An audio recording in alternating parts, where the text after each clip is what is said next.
Alright, I guess this works. Oh, man. Ugh. Whee!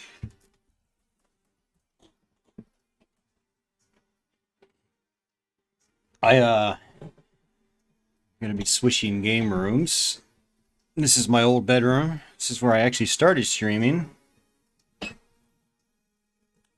a long story, and there's no one here right now, so I'm not even gonna bother telling it, but I've got my computer set up, running into the new Verizon router, and Brandon's coming over in a few minutes to move this TV. We're gonna move it from here into this corner.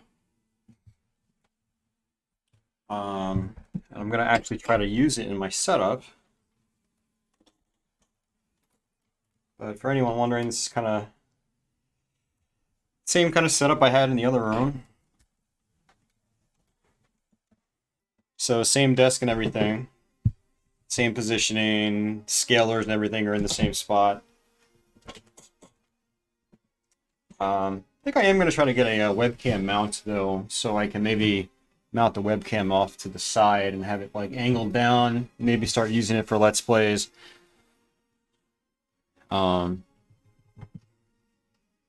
Yeah, I'll just wait and see if people trickle in.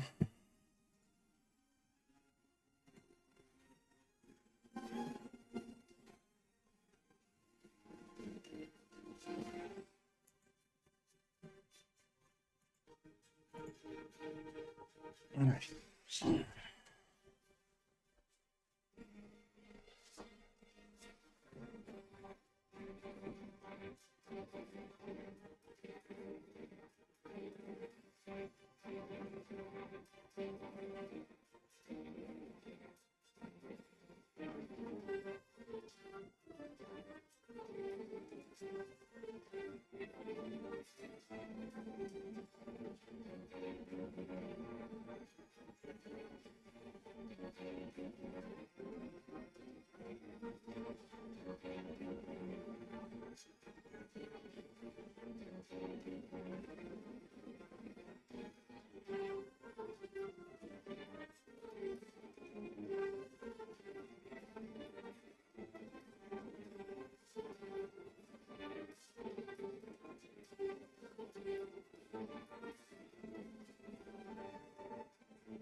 Man,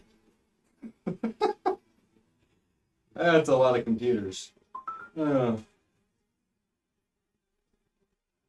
right, Brandon says he's here.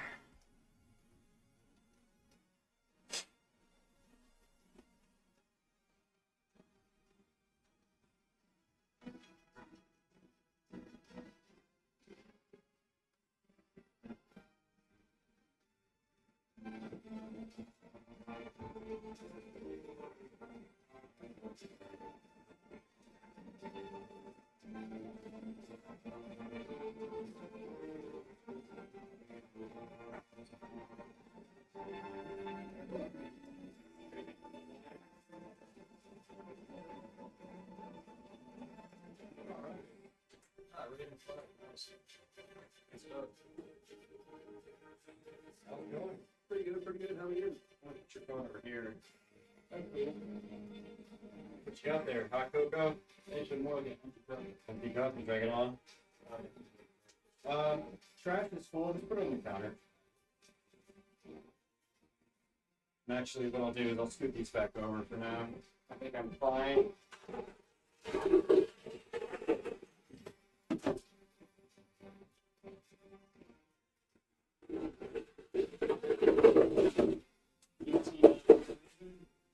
Yeah, my internet has to be terminated in my bedroom, so I decided I'm going to turn that in my bedroom, kind of like you had it before. Oh, because I live in that room pretty much. It's like I might as well turn the big room into the game room. That makes sense, right? Oh, cool, you brought glass. Is there anything else you need help? Oh wow, this looks nice. Sweet, doing a live stream too. Yeah, we're streaming. I was like, well, I got the computer hooked up, we might as well. This is beautiful. Just to make sure it works. Yeah, this is definitely a lot more spacious in there too. Yeah. So what I was gonna do is take this and put it in the corner. Yeah, sure. So this fucker is really, really heavy though. I bet. I bet. So what we're gonna do is just kind of like, first let me disconnect things that are hooked up to it. Yeah.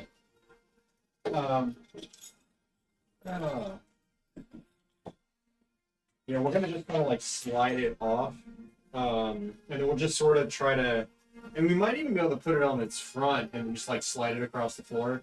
Because this thing's probably like 250. It's like really, really heavy. But yeah, I mean, if you're bored and you want to help out a little bit, I have some things I want to move over here. Yeah, I can help you out for a bit. Okay. I gotta work at 12 o'clock noon tomorrow, nice. so let's see who's on here. Yeah, no one's popped in yet. Yeah. Welcome to the Austin Moving Stream.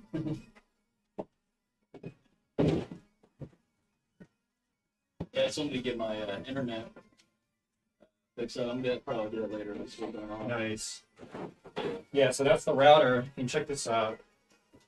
I don't know if you remember the big Verizon box that was in here. Oh yeah. Well, they swapped it out for a tiny one. Almost the same one I got. And except mine's fiber optic. It's black cable. I use the fiber optic cable. So it's shooting light through the cable. It's pretty cool. And then they ran that into over here, which the white box is my router. Mm-hmm.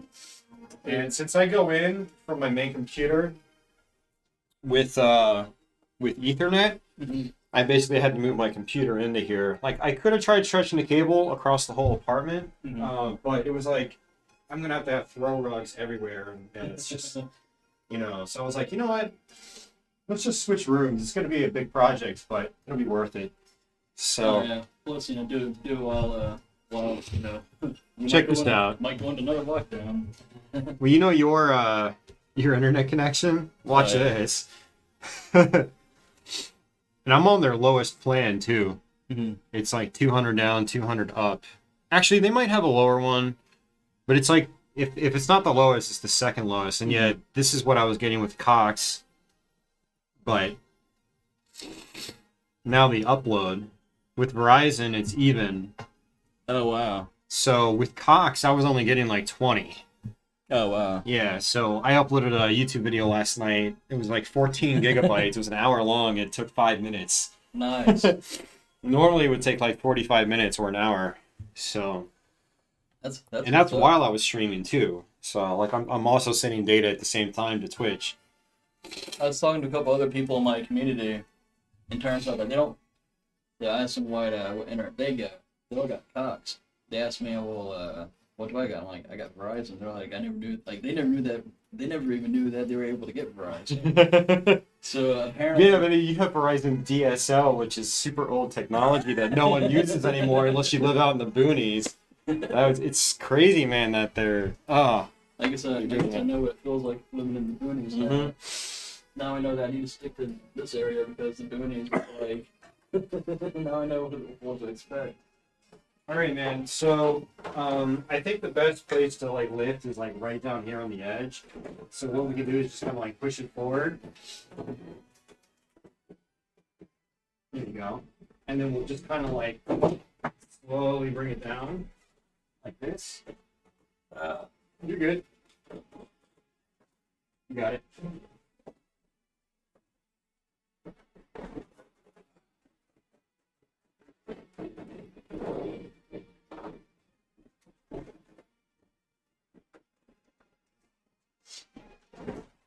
Okay.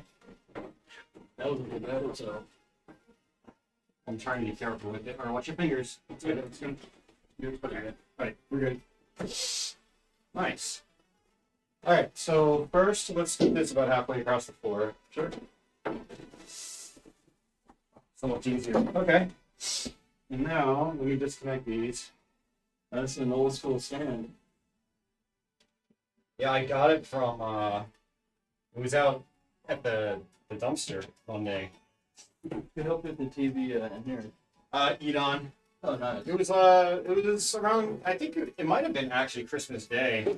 Either Christmas Day or a couple days after last year. Mom and Dad had upgraded their TV.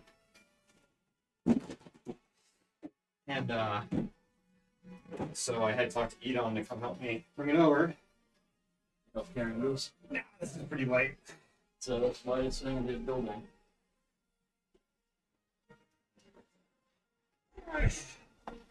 Yeah, so kind of like that should be enough room. Oh, yeah. Yeah. And then, so what I did was today I ordered a components amplifier. So like this guy over here is like composite NS video amplifier. Well, I got one that does the component connection, which is like the red, green, blue, and then the audio. Mm-hmm. That TV supports it. So I'm going to be able to play on this TV with that really solid connection. Well, I'm thinking about for my string setup, get something kind of like that. Mm-hmm. And there's a Mackie 4-channel mixer board that I can run my Marshall into the mixer board and have those and have that ESP directed into the computer. Check this out.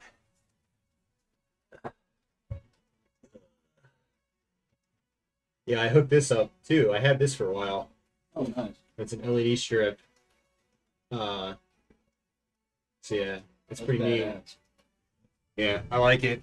Yeah. I had to use electrical tape to hold it into place. The in the violet's back, nice. I like the but- violet. But so that's gonna be neat. That goes well with Twitch.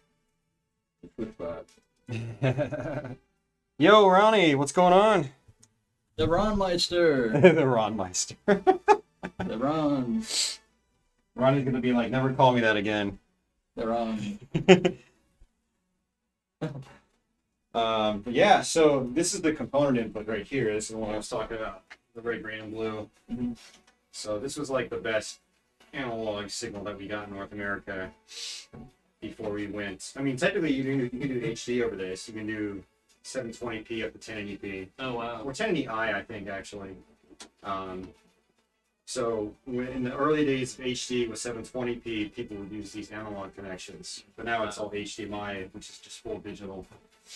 But yeah, this TV has a really good picture. And Mom and Dad didn't know it, they had that connection on it, so they were using just the basic composite yellow. Ah, okay.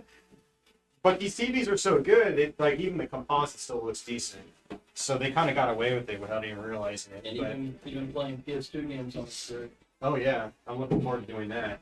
Yeah, I used to have like a Sharp TV, I think. Sharp or Sony? Sony. I thought it was like a Toshiba, wasn't it? Toshiba, yeah. Because they had that DVD player built in too, right? Didn't that break? I think the DVD player broke. Yeah. I was jamming too much music on it. That's like that. I've been playing a lot of CDs on it. So I'm turning my old bedroom, Ronnie, into the game room. So what we're doing is we're taking the old Trinitron, the 32-inch, and so it was here, right there. So we're gonna move it over to here, and I'm gonna actually put it in my chain and actually have it be usable. But this is the setup. I've gotten a bunch of stuff in here already, so it's a lot like it was before. Same setup. So that's my retro computer desk. This is my mainstream rig. And then where I have my console set up. So basically I'm going to turn the small room into my bedroom. Yeah. Yeah, exactly. I'm not in my bedroom very much at all. But also you'll notice the Verizon router. If I want to do Ethernet, I either have to run a cable all the way across from one room to the other, or just move my computer in here and run straight into it. So that was the deciding factor. It was because the Verizon router had to be in here. But like you said, I'm not in my bedroom very much. I usually sleep on the couch anyway. So it's like, why not take advantage of the extra space and turn this into my game room and stream room? So it makes more sense. Yeah, I thought about how I could potentially route an Ethernet cable across the apartment. It would look too fugly. I was able to get away with it when my router was like in the middle of my apartment, but not on the other side of my apartment. So, and this will work out. The air conditioning's better in this room anyway. There's more space. Yeah, I won't have to stack stuff as vertically, it'll look a little more respectable. But now Brandon and I are going to try to get this beast up onto that. Oh, yeah. You gotta flip it around. Yeah.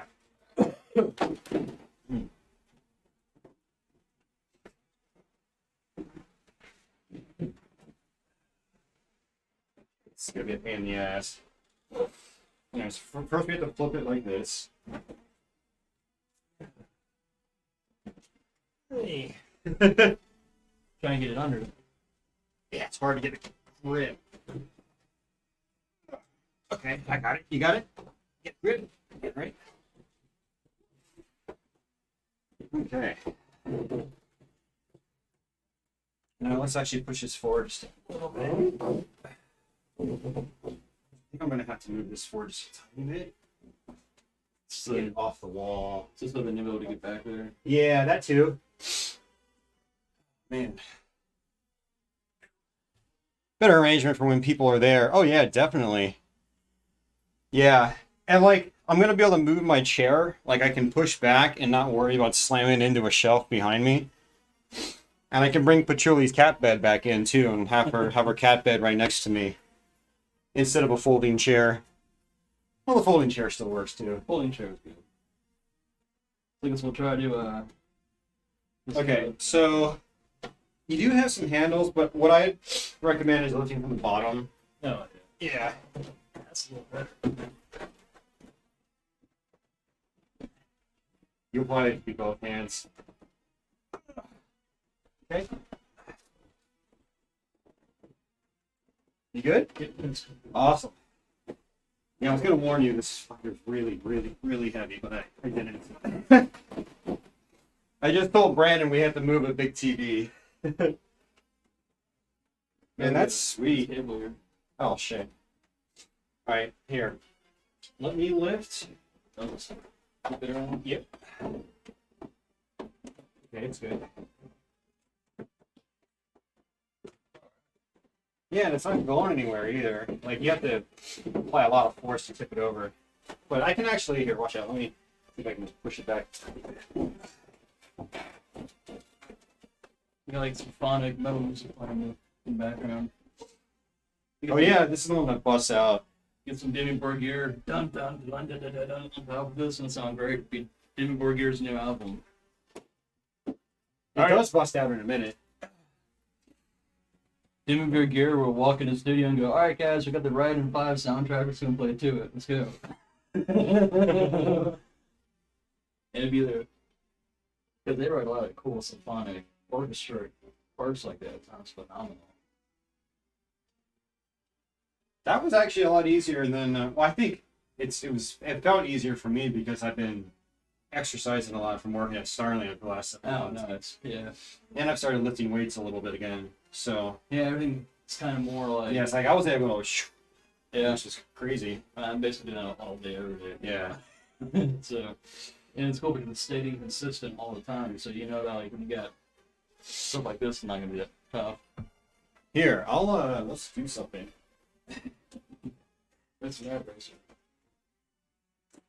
Was there anything else you wanted to bring in this room for you? Oh yeah, there's a lot of stuff, but let's just get this hooked up real quick, Cool. just for fun. Funsies. I get elected to lead, not to lead. You have the Simpsons movie here. That's a good movie. Good movie. Funny movie. Huh.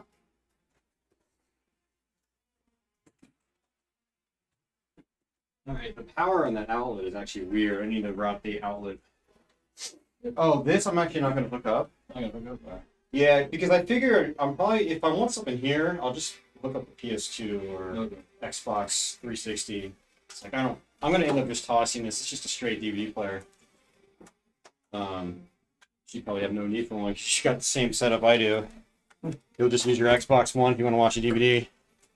Or an Xbox 360, or a PS2, or even. Mm-hmm. Do you have a Blu-ray player? I have a Blu-ray player. Your Xbox One is a Blu-ray player. Yeah, it's good. Yeah, sure. So, do you want to set it aside here? Or? You can, yeah, you can set it out there somewhere. Okay.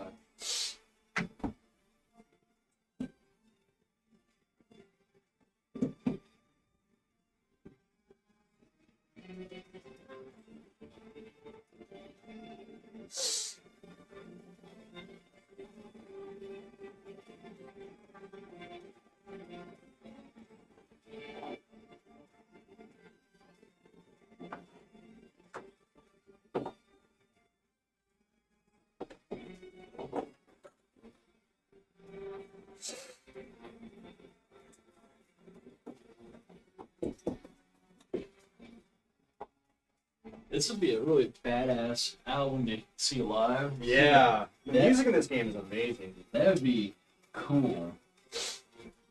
Like, Raiden 5 doesn't deserve to have a soundtrack this fucking good. Like, this sounds better than what most kind of band would cut. As far as the original content, it's great, man. You can tell that the guy who did the orchestra for the music, man, I'm gonna have to get the composer's name. What's that, a group of people? Yeah, it's some Japanese dude. Hey, Drew. It is the Trinitron, yep.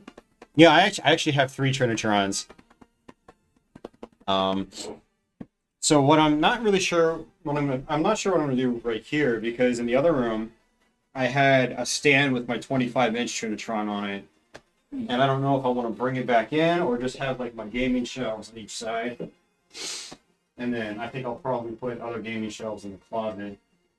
So basically this part right here.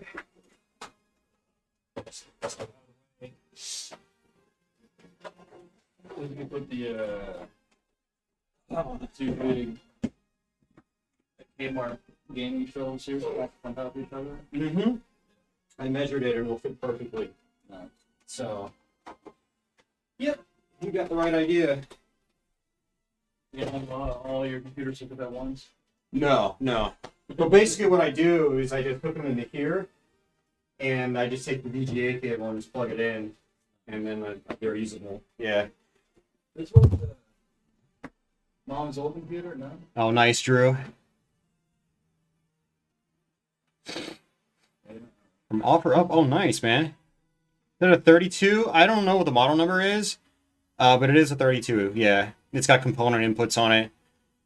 It's the geometry is awful on it though. I hooked up my NES, played some Super Mario Brothers, and it's like, it's all like, I mean, I don't know. This TV was my parents' TV. They've had it for 15 years, so they've and my mom watches hours of TV every single night, so like it's gotten a lot of use. Yeah, Got quite a bit of it's much worse than my other Trinitrons. My 25-inch isn't great, but my 23-inch is actually really, really good. So, all right, yeah, so.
I'm gonna toss that rug too.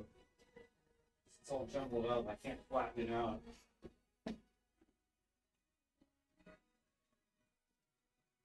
Okay.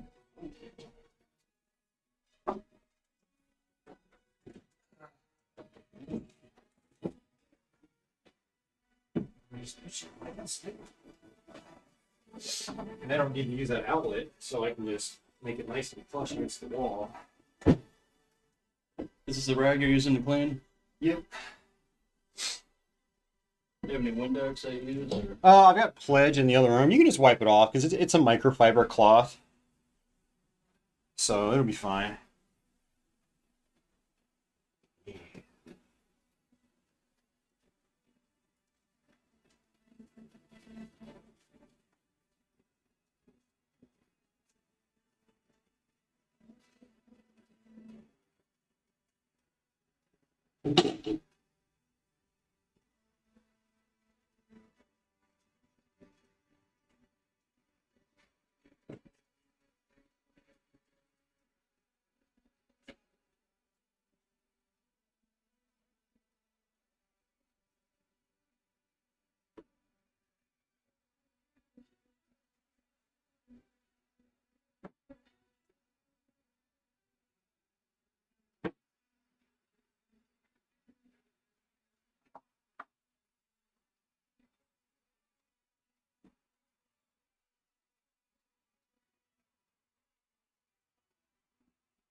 Yeah, stacking these on top of each other works really well.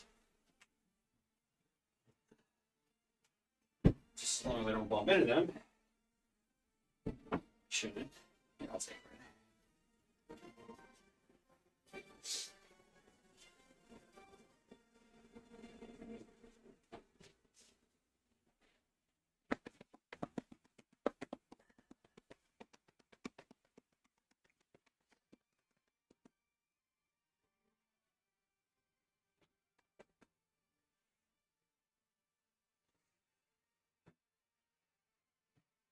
Be nice when it's all.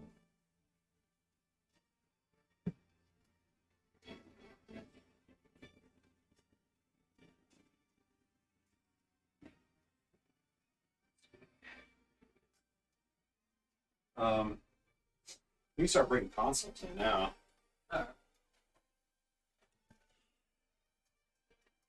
Doing all right, just hanging out. Hey, Gary, what's going on, man?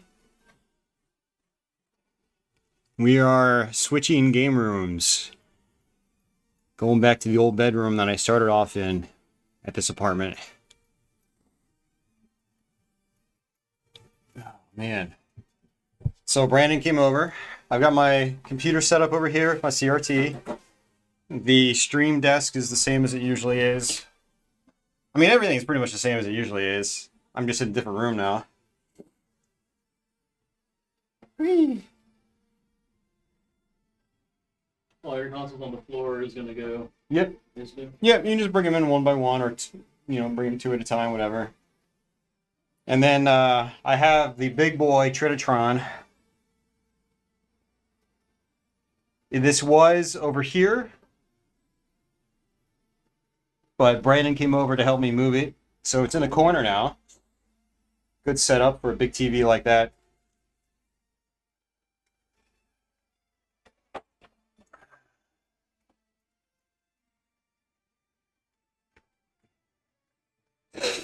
So now we're going to bring my consoles in. That was my console rack, basically.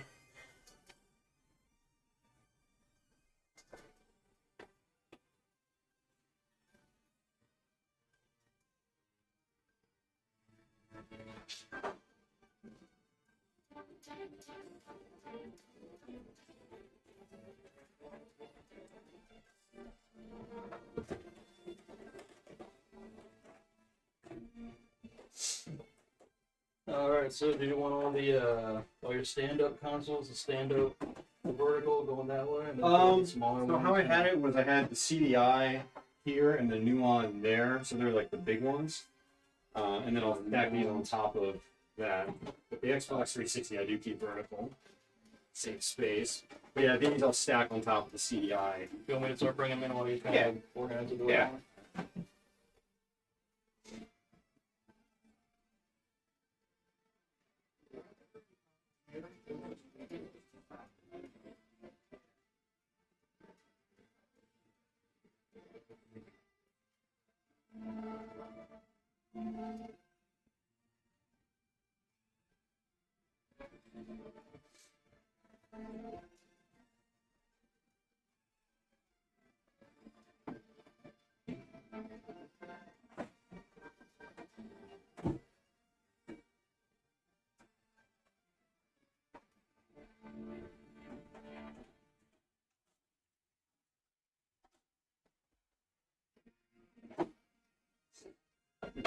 Nice, good old Jaguar. Yep. With the Japanese PS2. Yeah, both of these ones I'm gonna just hook up. I'm just gonna put down here where it's like nice and thin. That's what I would I do. put one right there and another one right here. They want to dust this off or anything? While you Actually not a bad idea. I try to do that for all my game systems. I try to clean out my stuff like once a year. Yeah. I need to clean out my stuff more often. I wait so long between cleaning sessions. And it lasts forever too.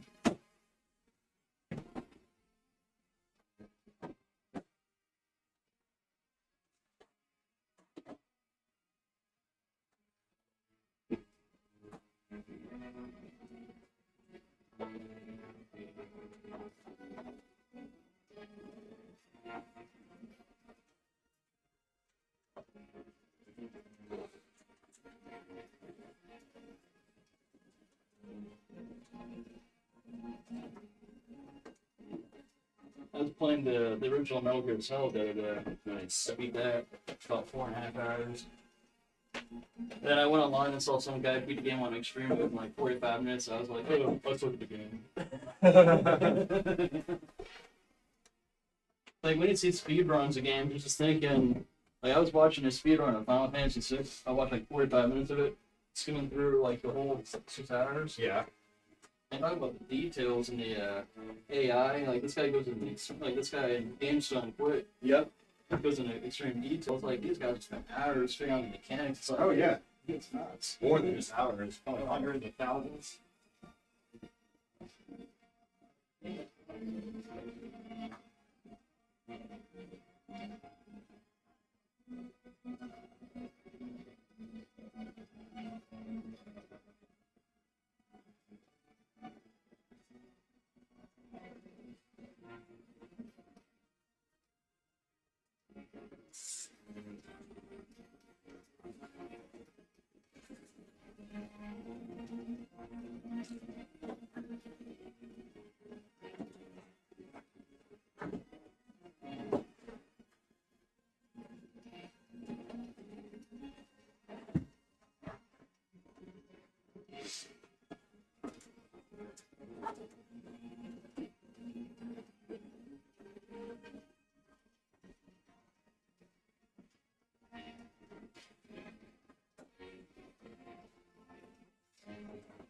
And you got the Marty Friedman machine right here. Yeah, that's Tony Hayden's actually. He loaned it to me.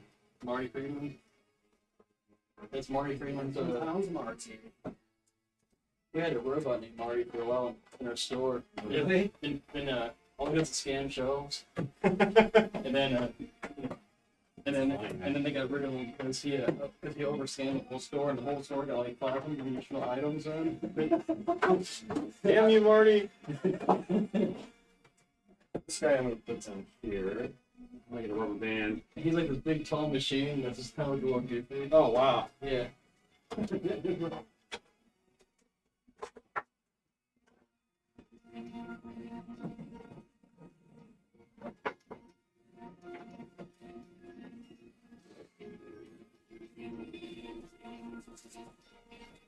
Oh man.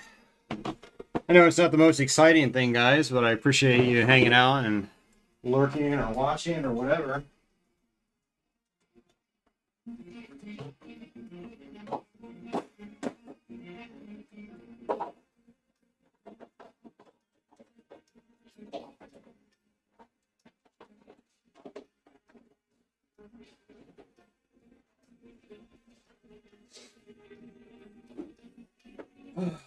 This is just one of those things that's like, I'm just really glad my internet's working.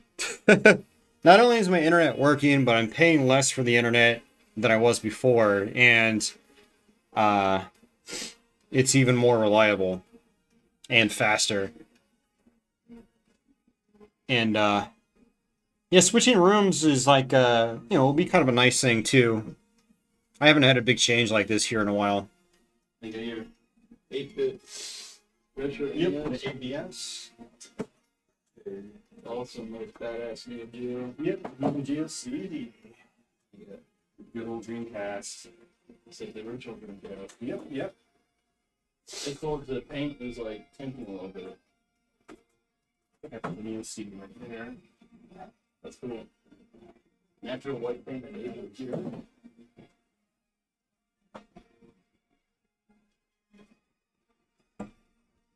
Hey, did you get my message on Facebook, Gary, by chance?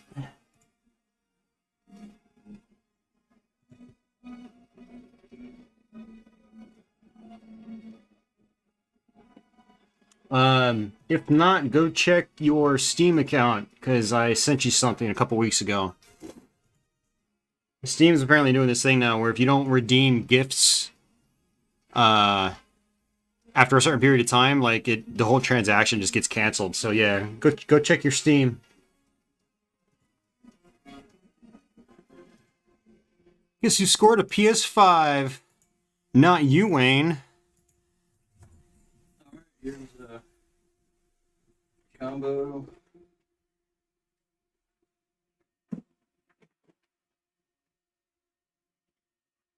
It's a Super Nintendo.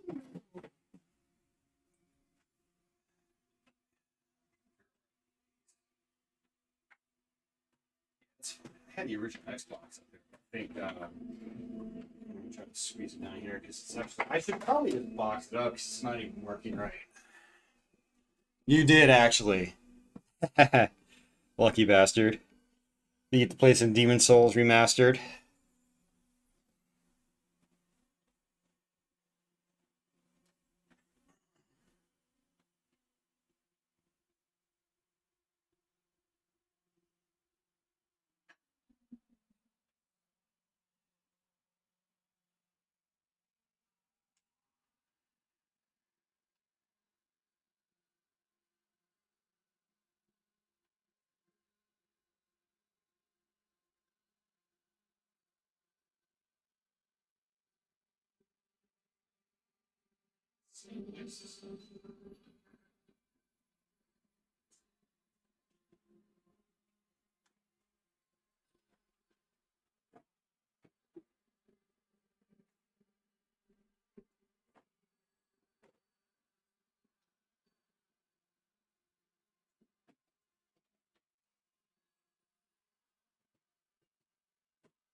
Well, say if you want, I could put one room by my apartment. I can get that big red vacuum cleaner. We could vacuum that out put the before you put the new stuff in there.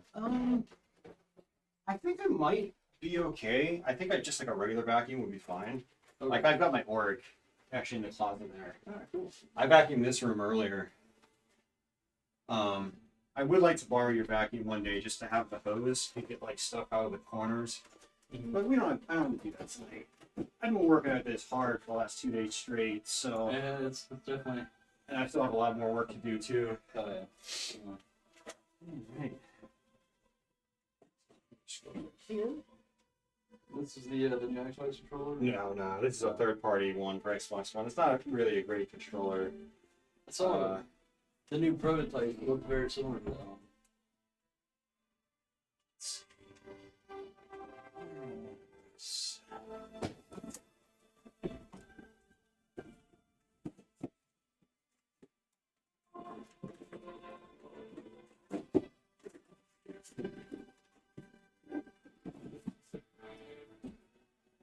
I started to bring some of the cables. Okay.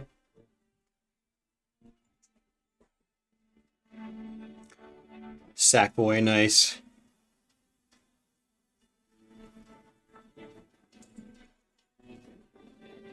Yeah, Demon Souls looks great. I want to play that. And then I wouldn't mind having a PS5 just to have that PS4 backwards compatibility.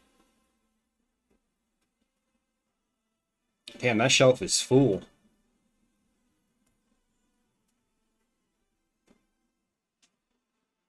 Looks extra good with the FM Towns Marty there.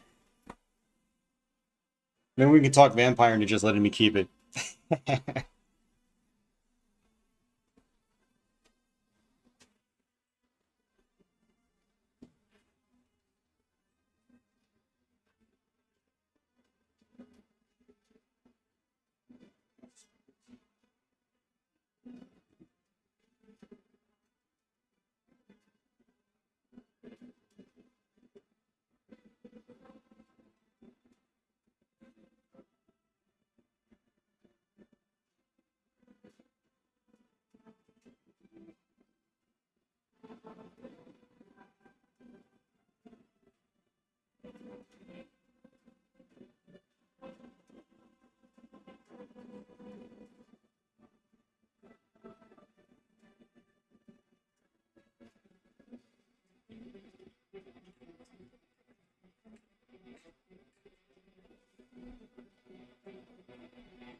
Hey, Brian, thanks for the sub, man.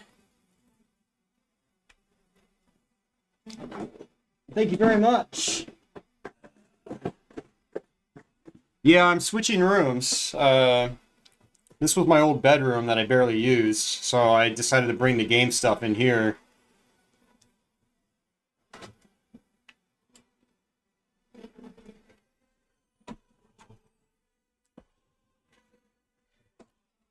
It's a cat. Yeah, she's sleeping for some reason. Even though she's been sleeping all day. You can just put this on top of the computer, it's fine.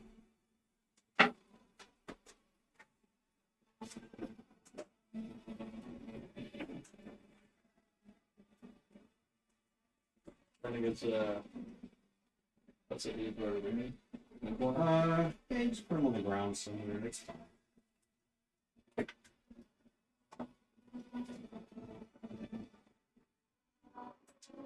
this actually goes in my frame nicer. Well,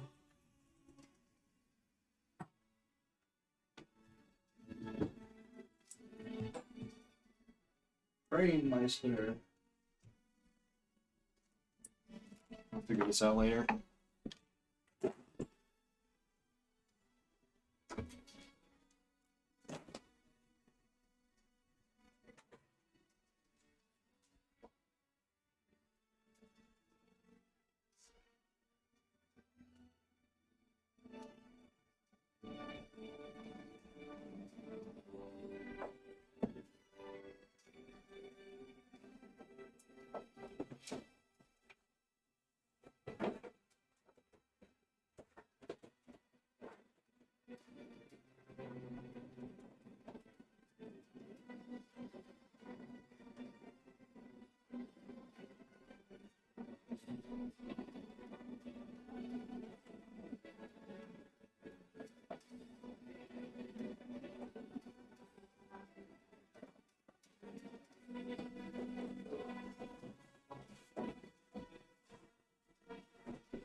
Brian's saying you look like a thief that's about to empty my place.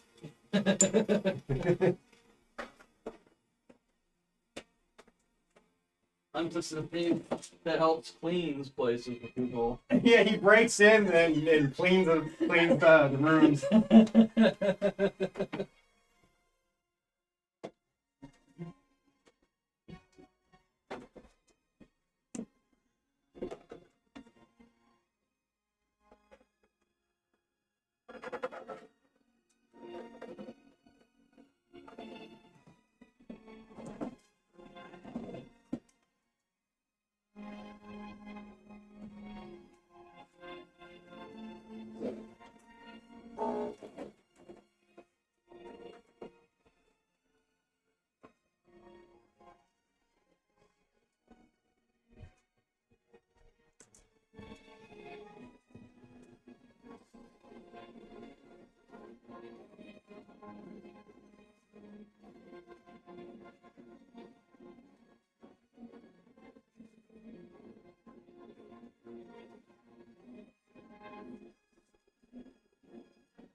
Oh, that's nice and crisp.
So where would you like your controllers? Oh, that's for the Mister. So I'll just keep it Mister.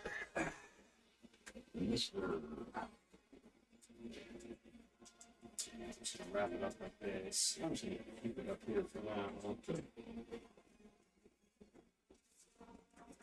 I'll figure all this stuff out later. Yeah, see, there's PS2 on it. Have the Bruce. Oh, this game is an anti-alias, so it looks all jaggy, but it's super crisp jaggy now. This is through component. Damn, it actually looks really good. It's just super sharp, you know. It's like the old school, like when you see the old gaming festivals like back in the day, and it's in the early 2000s. This is what Yeah. it looks like. Mm-hmm. Looks good. Good gracious, a great game.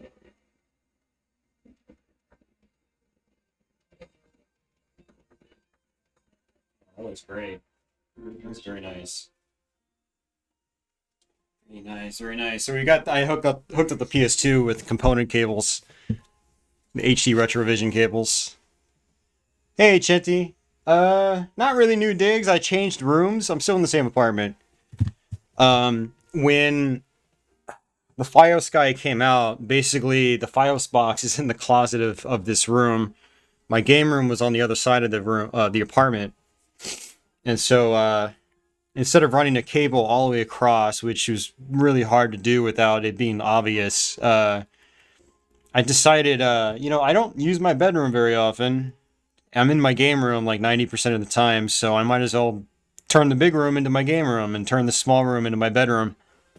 So, yeah, we're just moving stuff over right now. I had this 32-inch Trinitron on the other side of this room, and so Brandon came over to help me move it into the corner here. So, and I ordered a component amplifier. So I'm going to actually end up working this into my actual capture setup, which is pretty cool. So when I'm doing PS2 stuff, or I'm doing like Wii in particular, like I need the sensor bar up there. Wii was like almost impossible to do with my old setup because I'm just like too close to the sensor bar. So this will be nice. I can like sit here, and use the Wiimote from a decent distance. So we can finally do some more Wii stuff, which I've been wanting to do for a long time. But yeah. Am I going to stream from the other room in the future? No, there's no reason to. It's just a bedroom. It's just going to have a bed and my exercise equipment and maybe a TV, and that's it. So this is going to be my new permanent streaming rig. We're not done yet. I have game shelves to bring in with my games on them and stuff like that. So, yep.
Man, Looks good.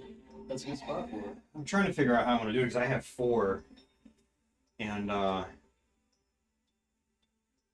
here, let's see what you got. yeah. Oh, here's the strip by the way. Oh, this is my Japanese Wii U actually. Yeah, I have this right here actually.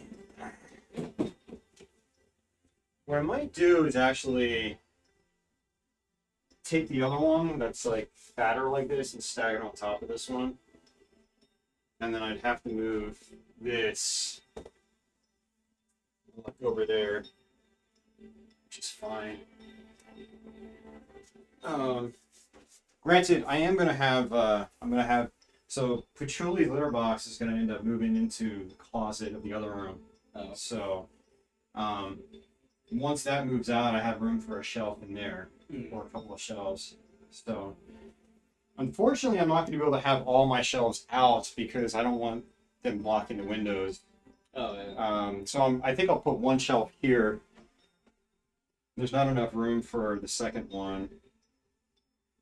There might be room for some of the thinner ones, but the other one that's like this, that's white, I'll probably stack up.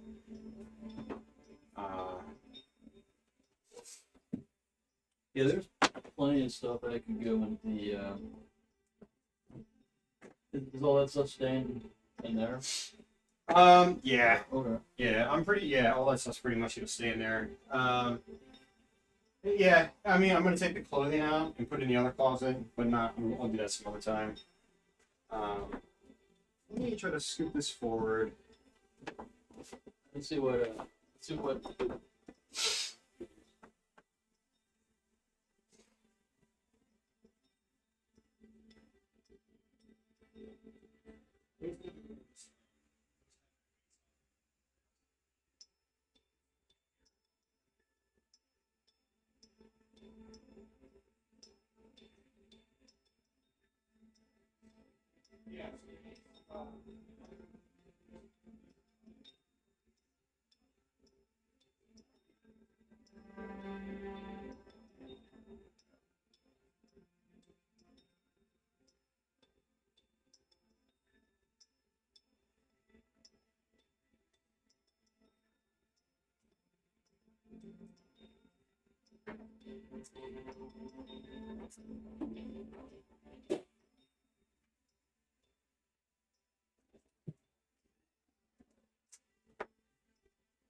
You've been trying to make progress in your gaming room, you just never get inspired to work on it.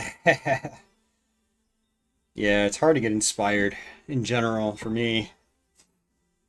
A lot of times for me, it's like something forces my hand like this. Like, it was either route a cable across the whole apartment really badly, or switch rooms. So, I want my Ethernet with my router, and it just makes sense because it's a bigger room. It's more spacious, more comfortable. Yeah, so this one right here, Brandon, I'm just gonna put on top of this one. Do we want to put that up on the wall first before? That's probably not a bad idea. Right. Hey, there she is. Hey, Hey, Patchouli. Hey, girl. Hi. You want to play some Ridge Racer? She just flops over. There she is. Hey, baby girl. Hey, little sweetheart.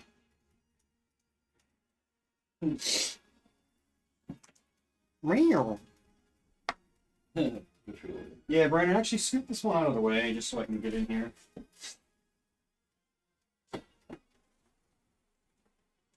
That's good. Watch out, Patchouli. You need a hammer? Oh, yeah, you got one? Yep. I've got a mallet. Unfortunately, these things are kind of a pain to hang, but... You want to help you out with that?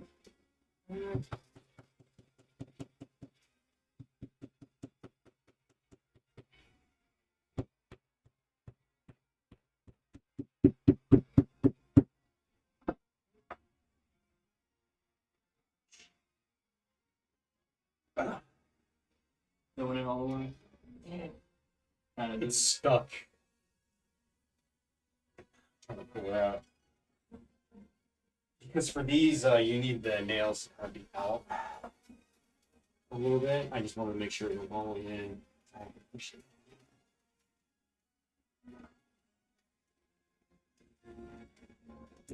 Did you have anything for dinner? Yeah, I had a 3 of some of them tacos. Tequilas. Yeah. I thought about asking you to get me something, but I was like, I gotta eat right, because my stomach has been like a really sharp pain on the side today. Really?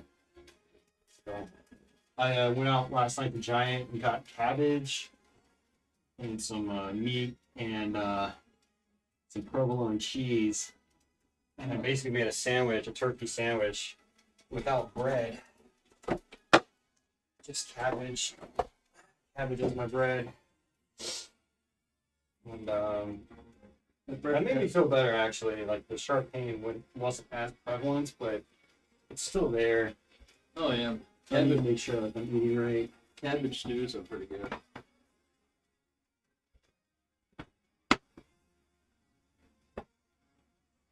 Let's see this. Oh, I need to read about these. Let's see.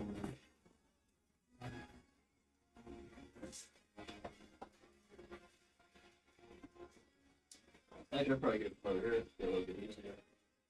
Alright, so let's see what the middle is. The middle is right down there. Yeah.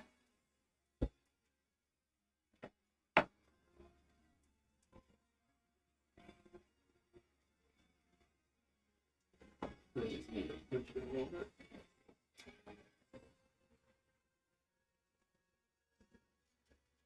Right, it's actually on the frame. Yeah, you can tell it's on the frame because you scoot it all the way around. These things are such a pain. Yeah, earlier I actually got underneath it and was looking up as I put it in. That made it easier, but it's a lot harder to do that from the side like this. Nice. It's fine. All right, I think we're good.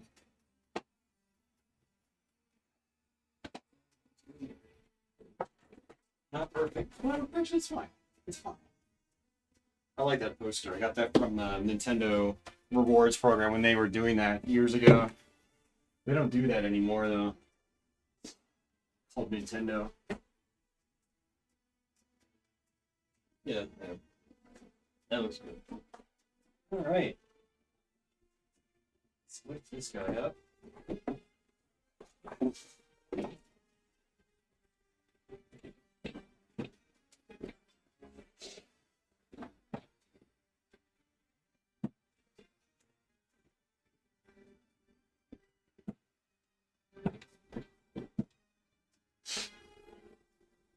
Look at that, how good it's a ball there.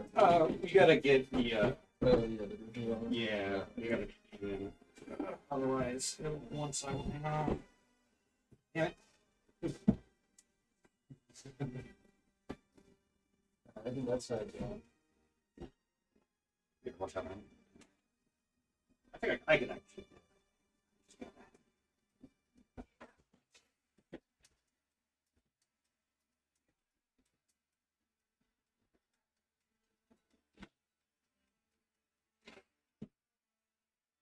The only thing about this is that it's not as flush.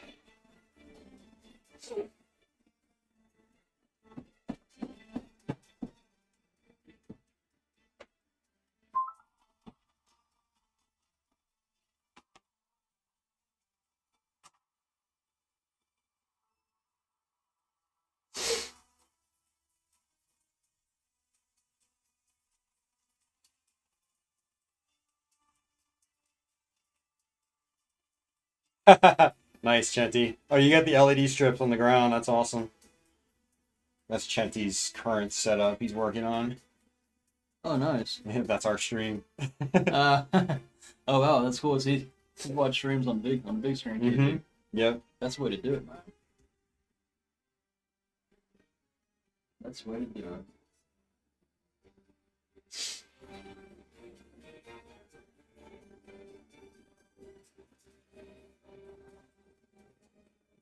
What are your thoughts? You think it looks fine? That's good. You can put some on top there too. Yeah. That might help like weigh things down a little bit. Like action figures, like yeah, kind of damn Doom figures could go on there, like soft stuff, so nothing fragile. Just put some forward. In case it surely climbs up, she won't be knocking over a whole bunch of stuff down. Actually, yeah, I should probably put something there.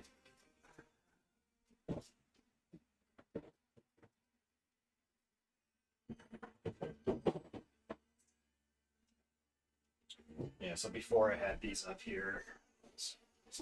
Japanese Wii U. Oh, nice. Dragon Quest bundle. Hell yeah. Arcade stick. Which I use quite a bit. And then, I just don't like how it's hanging forward, man. It's just. Yeah, these There's more likely to like fall over. In the other room, it was a little more flush against the wall. But in my apartment is the same thing too. Like in my CD rack, you might have a. Might feel like it's gonna fall to some of the carpet is kind of going up a little Yeah. bit. There we go. I think actually how I had it before was Yeah, I had it. Yeah, exactly. Distributing the weight. These apartments are. Oh yeah, that's better. And these rooms are not leveled perfectly now. Yeah. When they built the apartment. The carpets are so dense. Oh, as we got carpet. All right. Let's go get another shelf. Yo, Adam, 16 Shinobi. Yeah, some big changes. He wants my Dragon Quest Wii U bundle.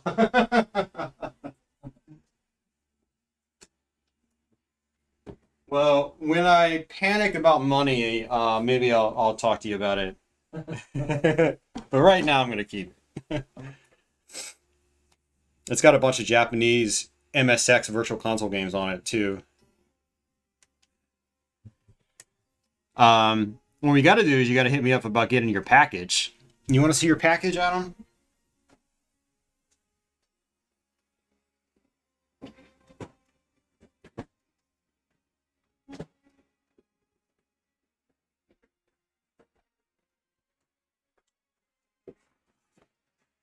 Adam bought these from me like back in March.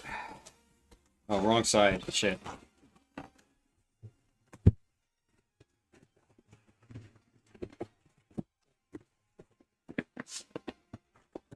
You might have a day you can swing by. Well, that would be good.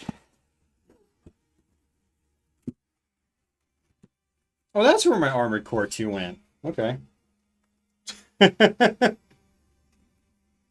And my PS3 Lords of Shadow. I thought I had that. I was like, what happened to that? Phantom Dust. Oh, and that's where my Hunter the Reckoning went. Fuck. I ended up rebuying Hunter the Reckoning on Xbox One. Because I wanted to try to do it for Halloween this year, but... Time Crisis. And this is probably G-Police. I never even played G-Police. Yeah.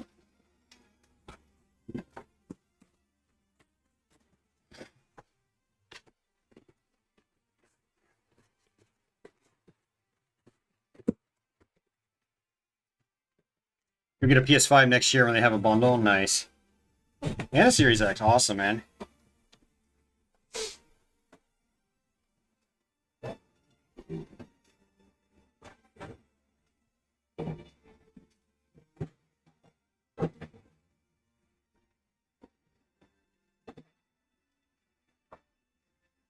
Oh shit, nice, Brendan. Thank you.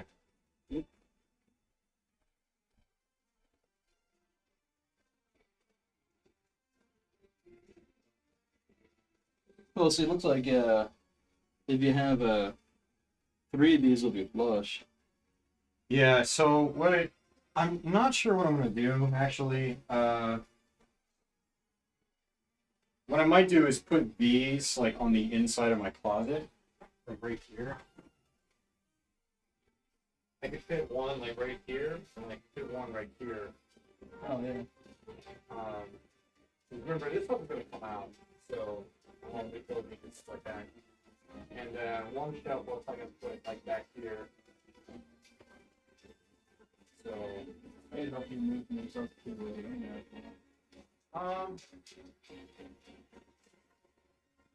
yeah, cool. hangers. Yeah. They're all dusty. I need to actually, you know what I'll do? I'll just take all the clothes out. I'm gonna wash them. I need to. Yeah, I haven't worn this stuff in a long time, but sometimes I do have to wear it. Like, I do it with the first feel.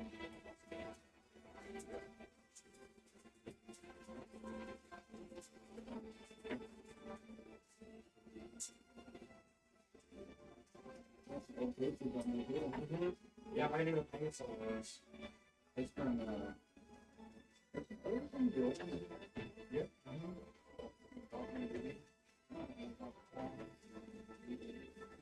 Yeah, I'm gonna paint. I got wall stills in the other one too that I'd like to bring in here. But I'm not sure if I'm gonna, you know, up to the course. it's like Mission Impossible in here.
Hey.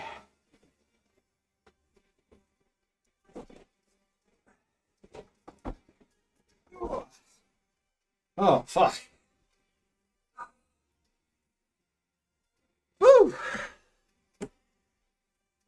Is this the game room? It is now. Yeah, it's not, so the game room was the small room that you remember. So I'm turning it, I'm swapping rooms.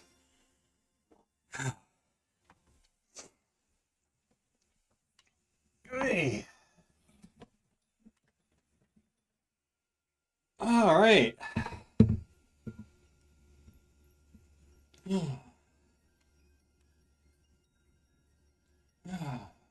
So there's the stream rig.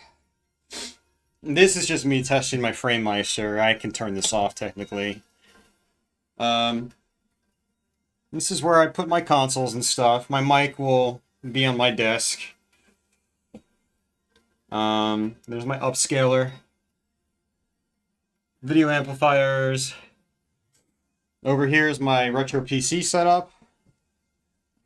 Or the setup for games that switch resolutions a lot with, you know, console games. So I've got the XRGB2 right there for that. Those are my retro computers. They were actually in the closet before. So I do have technically more room in here, but I also have more stuff out. And so I'm finding that in a way I have less room because of how I'm organizing things now. There's my Verizon router. Because the Verizon box, the Fios box, is in the closet. That's one reason why I moved my stuff in here, is I wanted to tap directly into it. So there's the console shelf you're familiar with. Those are most of my systems. Some of them are in their boxes. And then over here, this big boy, a 32-inch Trinitron with component inputs. So Brandon came over and helped me move that over to that side of the room. Oh shit, you got that. Nice, Brandon. Thank you. Look at this guy. He's feeling proud. He's like, yeah, man, I worked hard today. But yeah. The COVID tour. COVID tour.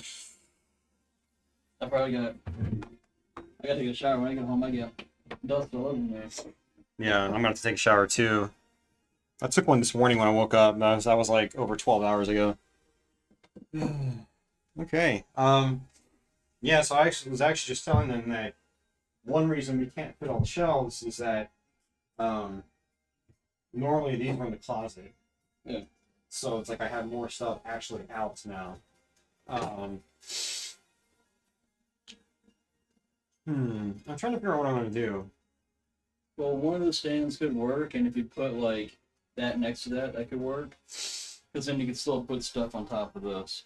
It's not gonna be blocking. Like if you got headphones or other game systems, like it's gonna be Yeah. That'd be pretty cool. Yeah, my other concern is I have my spinny rack of CDs, and I'm supposed to bring that in here, and I'm trying to figure out where I'm going to fit it. Spinning rack of CDs, let's see what that. I might be able to actually, you know what I used to do, Ryan, I think I used to put it behind the door. Yeah, I'll probably end up doing that. Like, I won't be able to open the door all the way, but it'll be here, and I can spin around when I want to grab my stuff. So. Is that your beating stick? In case someone comes It's walking my up. old pool cue, but actually, there's an exercise you can do that you need like a long stick for. Nice. Where you rotate back. It helps your your muscles up here. All right, so yeah, so I guess like you said, Ryan, one thing I can do is like push this into the corner. Maybe like that. Oh, an angle's nice. If it works, it might not work. That gives it a sense of. Yeah. That's nice. And then I can shove one of these over here. I guess the one with all the games. Sniffles. Yeah, that looks good. Because then you can put like other small stuff under the lamps or the frequent butter. I do have to make sure I can open this nice, easy. Works. Or we can put more game system boxes on there again. That's a good point. I might actually do that. That's what I do. Like when I think about furniture in my apartment, I think of stuff that like I put on top that like if things fall, it's not gonna like damage or break it out. That actually doesn't look too bad. I can still access this stuff from here. Yeah, I can still pull up the hands just fine.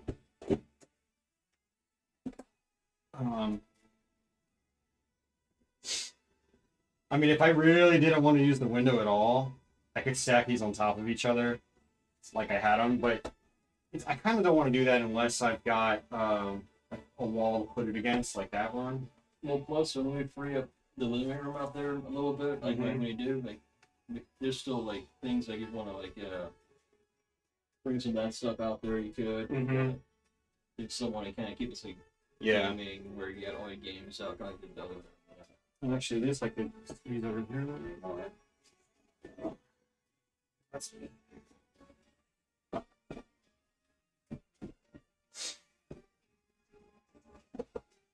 And then, well, I guess I could probably get the Trinity box in there tonight. Getting used to it.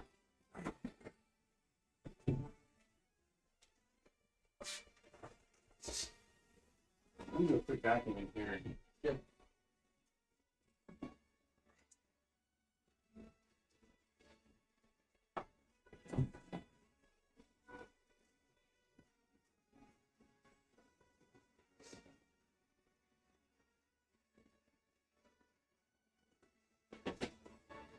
Holy shit.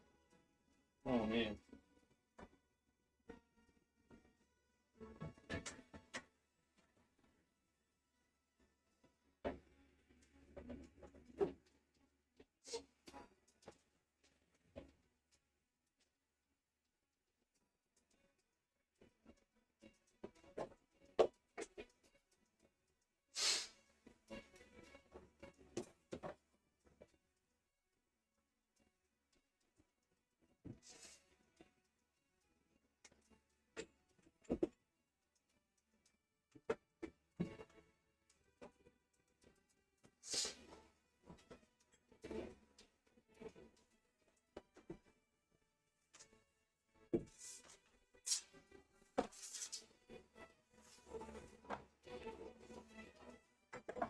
Yeah, my parents had the receipt for that TV, and it was like $500 or $600.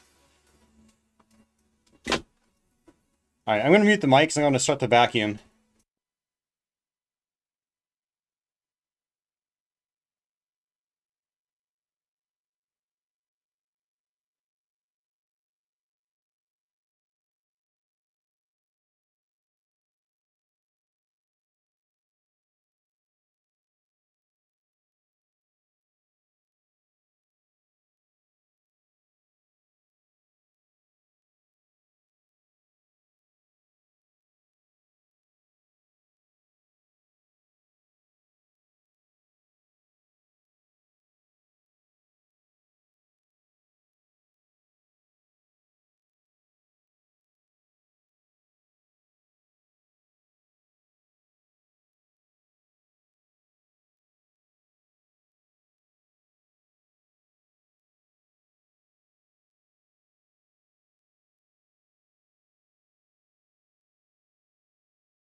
I'm actually looking forward to this closet, not like looking like there was a cat litter nuclear bomb. Everything's coated in it because the stuff just she kicks up the litter and it just makes poofs and it gets all over everything. I had an idea for the buzzy here. I know that you have all these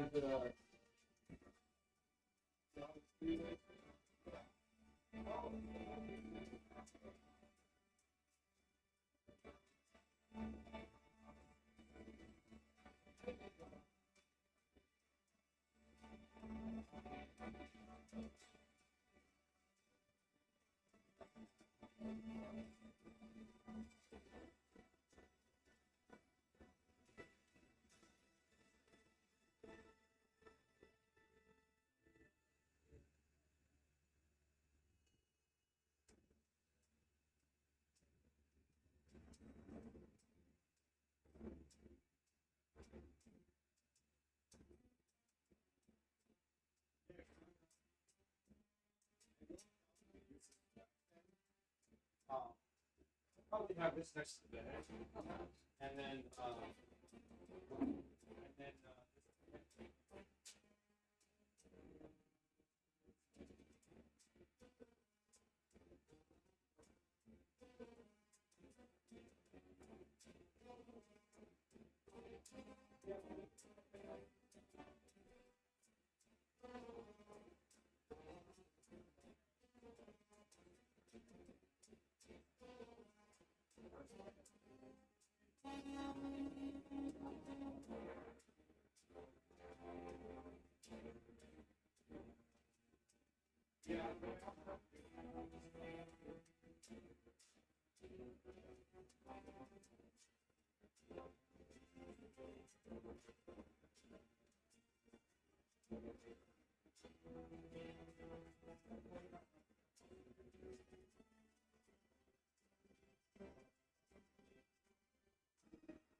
Yeah, welcome to the fucking apartment.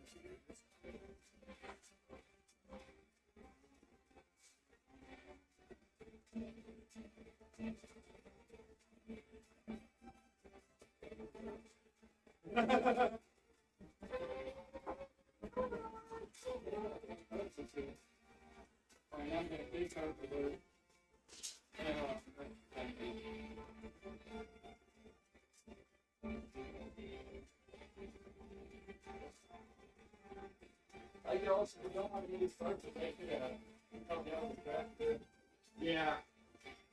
So all these throw rugs I'm keeping, it's just that one I'm gonna get rid of. All the other throw rugs are pretty good. And since I don't have a cable going across the room anymore, I don't have to. I have extra throw rugs I can use now.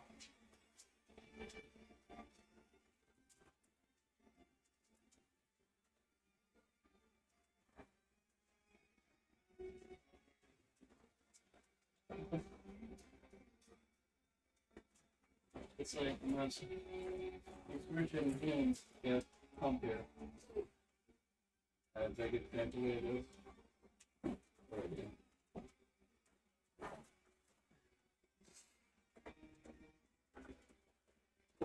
Oh shit.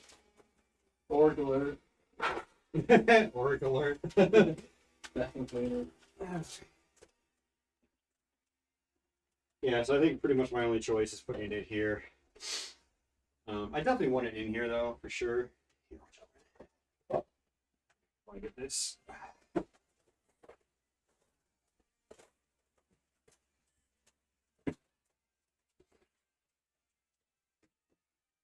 Yeah, because I don't need the door going all the way open. And what's good about this is this fucking thing can lock itself if it hits the back wall. I've locked myself out of my bedroom before. So when it's like that, it's harder to do that. How'd you lock yourself out of the bedroom? It hit the wall and it. So how'd you get in? There's a little hole. You gotta find an object that can fit through. So I was going through like all my screwdrivers and stuff. It's happened like 3 times now. It come through the window. That's what the maintenance guys had to do. So there we go. We took the spinning, rotating rack in here. And actually, Brandon, I can. Oh, this is gonna be kind of hard. I don't know if it's gonna work. This isn't gonna work. I was gonna say I can move it to about here, give me a couple extra inches, but yeah, this is. He's strong, man.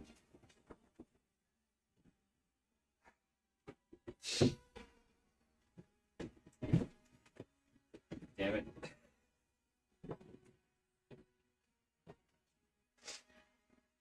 I don't know if I can get it back now. Hey, I can push top and push the bottom. That's good. Get something there. Watch out.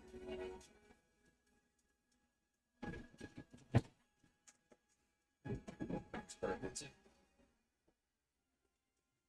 I can squeeze this over a little bit further. Make sure it doesn't hit too much. Yeah, it's fine.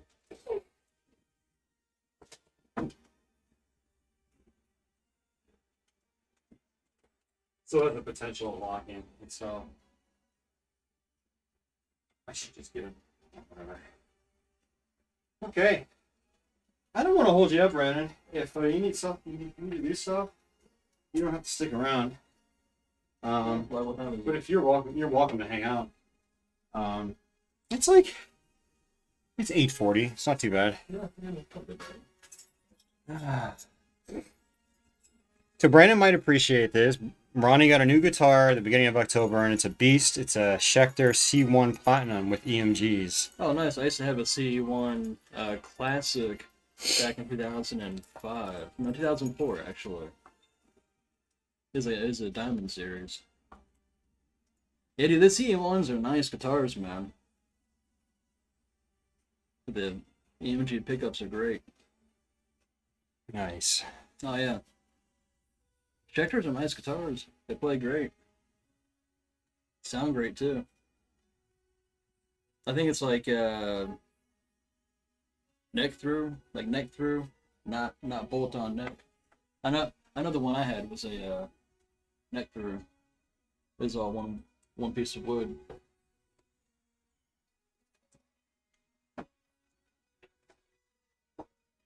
Sweet.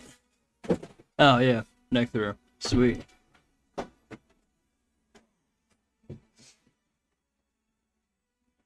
Is the Schecter CE1 very similar to Jeff Loomis's Schecter that he was using in Nevermore?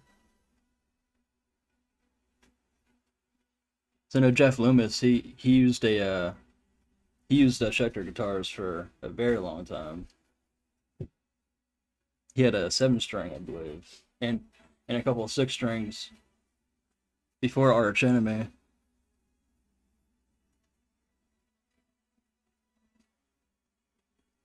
Nice. I'm trying to figure out what I want to do. So I'm thinking just taking that shelf and stacking it in here. And then the one behind you that's already stacked, just taking that down and putting it on the floor. I don't know. Is your new guitar has a maple neck?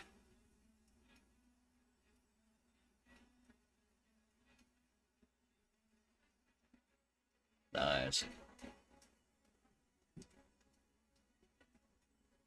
I actually recently thought about buying a Schecter. Schecter. So, really liked Jeff Loomis's Schecter back in the early days. Who is he? He's a guitar player for Conquering Dystopia and Nevermore. Nevermore. I feel like I've heard of Nevermore. Like a 90s progressive death metal band. Well, death metal. It's not something you usually hear in the same sentence. Yeah, well, it's we get the Swedish metal movement. Yeah. They're kind of like melodic death metal. That's why bands kind of like In Flames. Oh, gotcha. Okay. Yeah, very catchy guitar riffs, very good grooves, like very good melodic, good songs. Like they actually use music theory when writing songs. Yeah. And you can tell that the musicians are really like they know what they're doing. Actually good. Yeah, kind of like black metal musicians in the same way too. Like even over here, like a lot of those guys are scholar musicians. They could write stuff like Writing 5 all day long, kind of like Dream Theater, Yeah. Because there's a lot of metal bands that don't know a whole lot of. You can tell by the writing in the music. Not a whole lot of variety. Yeah. It's all like same, Totally. same scale, same chords. Most of your AC/DC and it's just like straightforward interface rock. Those guys know music theory too.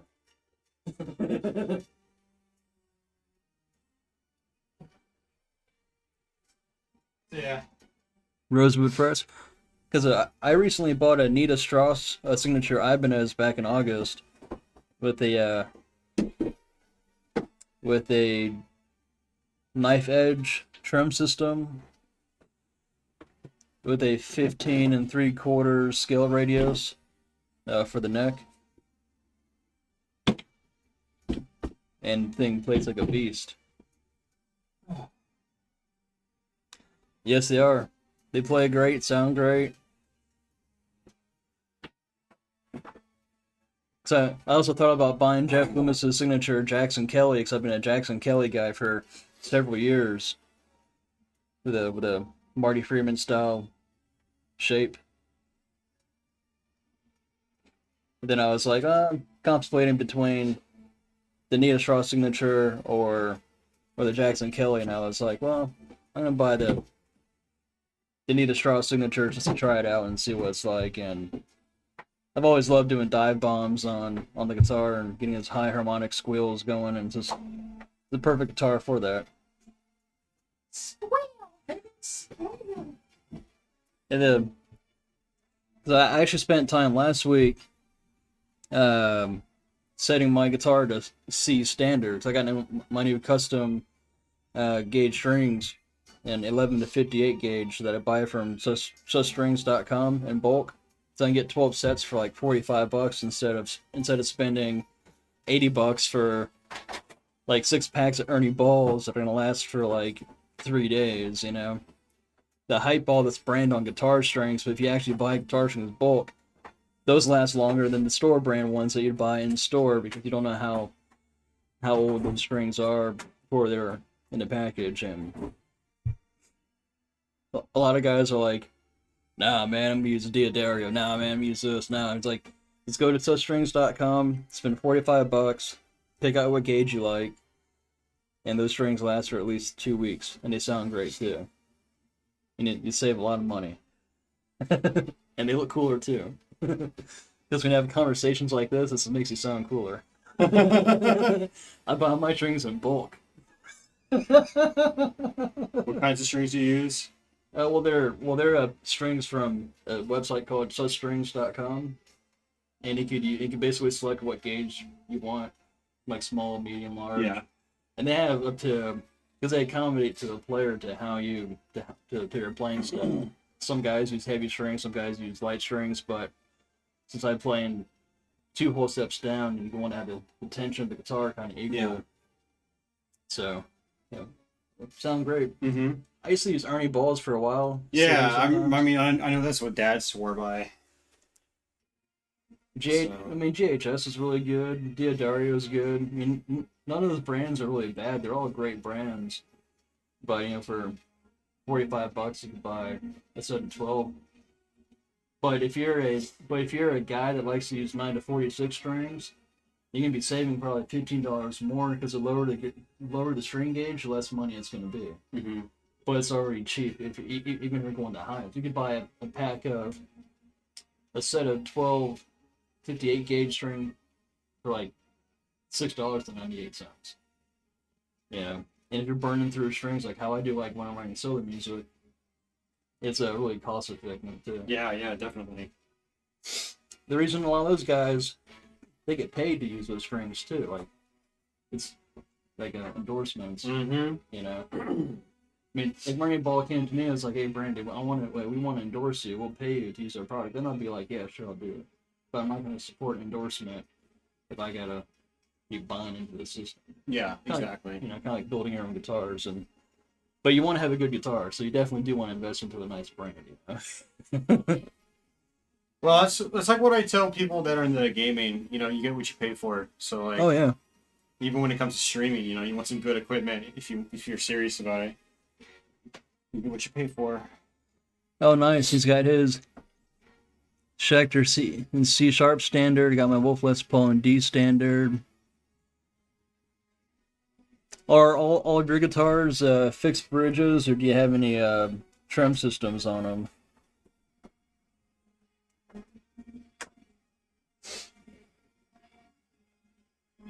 But you know what's really cool about the Nita Straw signature is that the fretboard glows in the dark. So like when I'm playing live, oh nice, like the fretboard glows in the dark, and it's so easy to play because you're able to see it. You can see that. Yeah, that's awesome. Yeah, that's a good idea.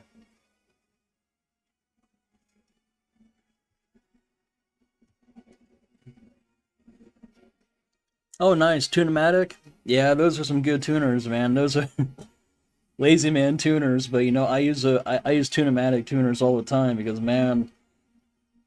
Oh, on the Ibanez, since it's got a knife edge, I actually string the strings going reverse instead of going through the neck. So I actually have the ball point going from the top of the headstock, and I'll snip off probably a couple inches towards the end and screw it in the trim system and tighten it up, and then. But if I was to have a fixed bridge, Tunematic is the way to go. It's simple, it's easy. Especially if you got 3 guitars you gotta change for a show and 3 different tunings, or it makes it so much more convenient. That's the way. But C sharp standard is cool, and 1156 is a great gauge, especially for low tunings. And it's great because if you're playing in C sharp tuning or even as low to C standard tuning, those 11s are actually going to feel like 9s because the string tension is equal. And it's super sweet.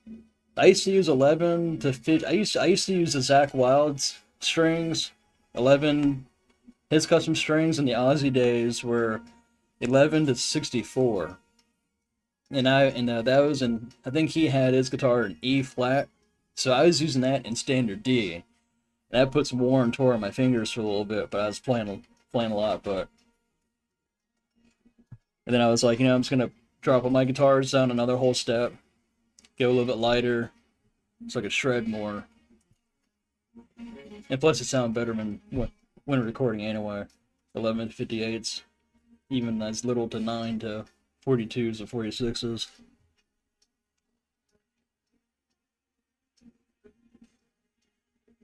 Yeah, that's true. The 25.5 scale length, yeah. Yeah, that's what my Ibanez is, the 25 3/4 scale length, I believe. Because I was looking at comparison guitars earlier, and they have a very similar. No, they have a 14. I think a 14 3/4 scale radius, because it's a compound radius, so it's like a 13.5 to a 14 3/4. Very very similar to a Gibson Les Paul. A Gibson Les Paul has a 14 radius to it, and a Jackson has a Jackson got like a 20-25, I think, flat.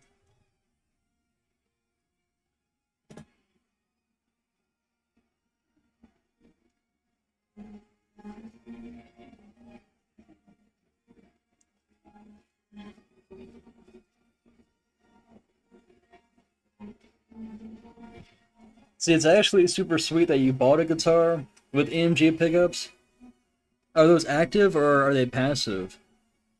I'm a huge EMG guy myself, man. I love EMG pickups. And my need a straw signature, uh, the pickups in there are very similar to deactivator pickups, and so they sound active, but they're passive, and you get a super sweet tone. Active standard 80. Nice, nice. That's the way to go. 81 and 85. I used to have that same setup in my GNL, the 81 and 85 for a while. Then I swapped those out, put some new pickups in, and did an amateur job of soldering. So I was like, well, my guitar doesn't work, so had to bring it to the shop, and they fixed it. And they're like, Brandon, what the hell were you doing? I was like, well, I was on vacation, kill some time. I decided to destroy a nice guitar.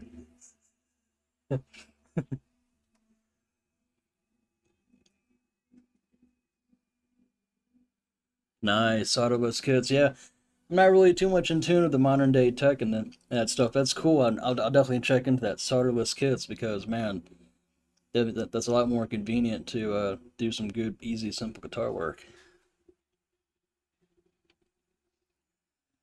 But EMG 81 pickups are wonderful pickups. Um, they have a good mid-range quality to them, which is what I liked about EMGs. I actually thought about buying a. This is gonna sound pretty crazy. So back in the day, well, Boss has the Waza version of them, but you get the Metal Zone MT1 pedals, and you can put them in your effects loop and use them as a preamp. So you can use the original Metal Zone distortion pedals, use it in your effects loop, and that bypasses the preamp section in your amplifier, so you can get the actual sonic sound from your distortion pedal or any like model amp model that you have, and it sounds super sweet. So I'm actually thinking about sometime experimenting, buying two Metal Zones, one for rhythm, one for lead, or if I'm gonna write some more death metal style music on my third solo record that's a little heavier than my second one, I was gonna buy a Boss HM2 pedal and do what all the guys over in Sweden when they did the old traditional death metal records is have the gain, bass, mids all the way up to get that early just 90s metal tone.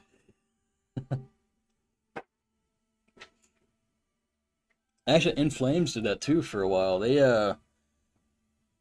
had two SM57 microphones with a European Y splitter for the microphone. They actually had two different amps, and the microphone kind of looks like a V, going down like that way. So it's kind of splits off into speakers where you can get like the more highs and the lows. So you can run two rigs, one on clean, and then one on dirty. So you can have like a distortion pedal going through one amp and regular amp distortions to another one, and then combine the two together to get a huge sound. Yeah, the Friedman technique. That's what Marty Friedman did at Megadeth back in the 90s. He was one of the first guitar players to do that whole Metal Zone trick into the effects loop. But he had a really super complex rig because he was running those through a Marshall power break also. Because you're going to want power. With a regular solid state amplifier, it's going to be really difficult to get a loud, powerful kind of tone. But then again, I'm sure Marty also had those power breaks for other processors because certain songs and for certain clean tones, he probably had the power break for something different. You never know. Because he ran a lot of stuff through his crate Blue Voodoo amplifier, so he was getting plenty of power from his crate amp with those Boss metal zones going through his effects loop.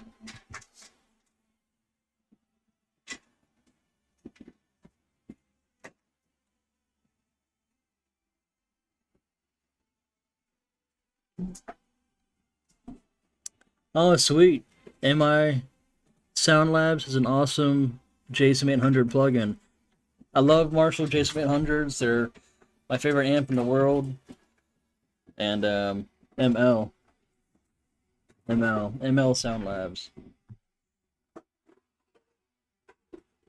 JSM 800 with a Boss SD2 distortion pedal in front of it. Classic. With a course. Here, Brandon, sit down. All right. Have a seat. I'll have a seat. Do you have anything to drink, too? Yeah. All right, good. What do you want? I got regular water, and I've got Diet Cokes and regular Cokes. I'll take a Diet Coke. Okay. Actually, I'll get a regular Coke. Okay. Yeah. I'll bring it to you. All There right. we go. It's all right, cool. I guess it's. Yeah, Ryan got that for me when he was up here. Oh, nice. It helps a little bit. Oh! Oh, I'm sorry. That was my fault. All right, sit down. All right. Sit all the way back. Oh. Yeah, if you All right, tip too there far you go. forward, you'll There actually you tip go. over. Oh, That's I funny, man. I should There tip you go. forward. Yeah. Right. All right. Yeah, Austin is trying to injure Brandon. Here, sit down in this chair, and then he pulls it away from me. I actually, last April I bought a Boss GT500 effects processor, and it's got some really nice cabinet simulators in there, a lot of good preamps. I even ran it through the effects loop with their Mesa Boogie triple rectifier settings that they have on there, and it sounds fantastic. It doesn't sound like a Mesa, nor I could care less if it does, because I know that when I adjust my because when I adjust my amplifier settings on it, it's gonna sound with my EQ and everything. So I go pretty sophisticated with the EQ because I bought it primarily for the EQ. So I like to make sure that certain frequency ranges aren't colliding with certain things. That's just like my tone being pristine, that's all. But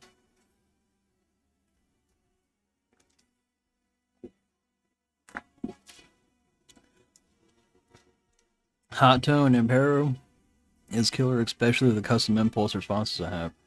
Nice.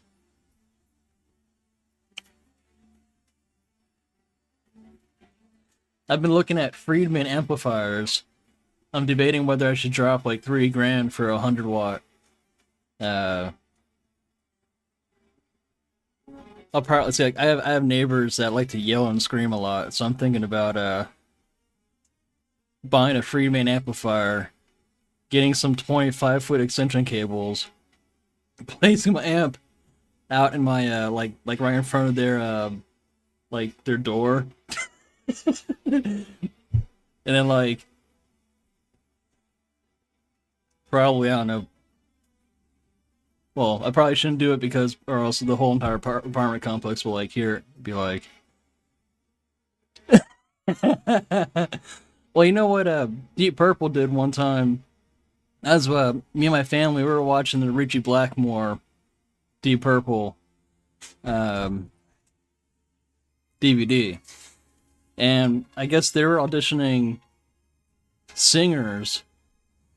And so Richie Blackmore cut out a floor beneath the guest bedroom with an amplifier with a very long guitar cable going to the mixing room from down in the basement. So I think was it Jolyn Turner, I guess? He was sleeping one night, and then Richie Blackmore had these Exorcist kind of style ghoul tones, and it scared the living hell out of Jolyn Turner. And so he didn't know what he thought the whole cat because they were recording in a castle, So Richie Blackmore's like, hey, this castle's haunted. You're gonna hear sounds, in the middle of the night, just to let you know.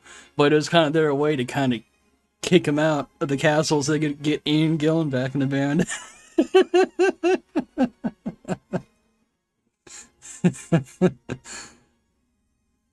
It's so horrific, but it's awesome.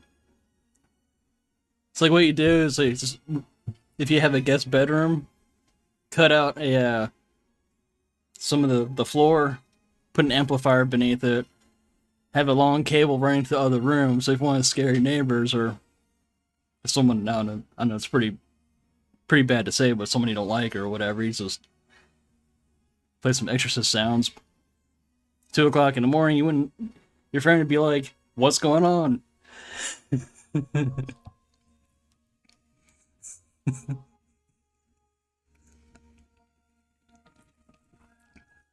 I do it just for the laughs. I'd have a security camera in the other room and be like chuckling and laughing.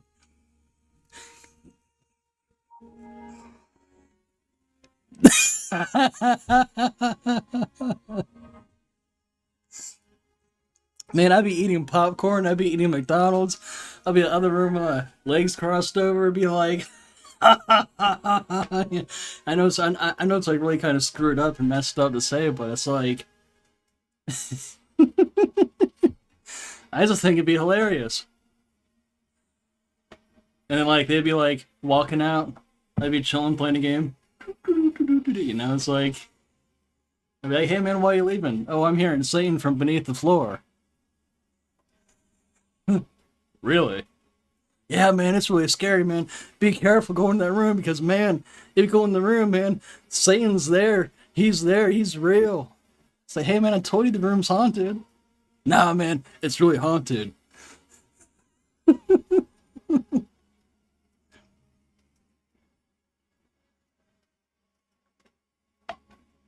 Until the day when the room is actually really haunted.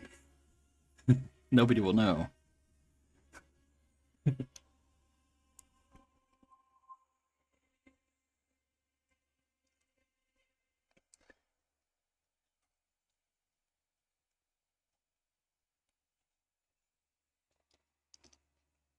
In my Jackson Kelly, I have that's a all neck through a guitar, and it's pretty sweet because that's a fixed bridge on it, so it has a different tone than like the way that the strings sit on the fixed bridges versus the with the knife edge. You almost get like a brighter, you get like a brighter tone. But here's a trick I found out. Dino Cazares from Fear Factory and Divine Heresy. I was watching one of his YouTube channels, and what he demonstrates is that he takes his foam, these small little, like probably 4 or 5 pieces of foam, enough foam to put it beneath the strings where the nut is, where you put the strings on the guitar. It'll actually make it'll actually take away a lot of the string noise for when you're playing. So when you're doing tight rhythms or a lot of solos or leads, and you don't want that after feedback, like all the like when you're playing, like you're playing a note, you lift your hands up, and you get those hand rubs, those whatever, you get like extra nuances and scratchy effects that you don't really want on your sound. Well, you could eliminate all that with the styrofoam trick, or just get like a rag and place it over their nut. But I just do the styrofoam trick.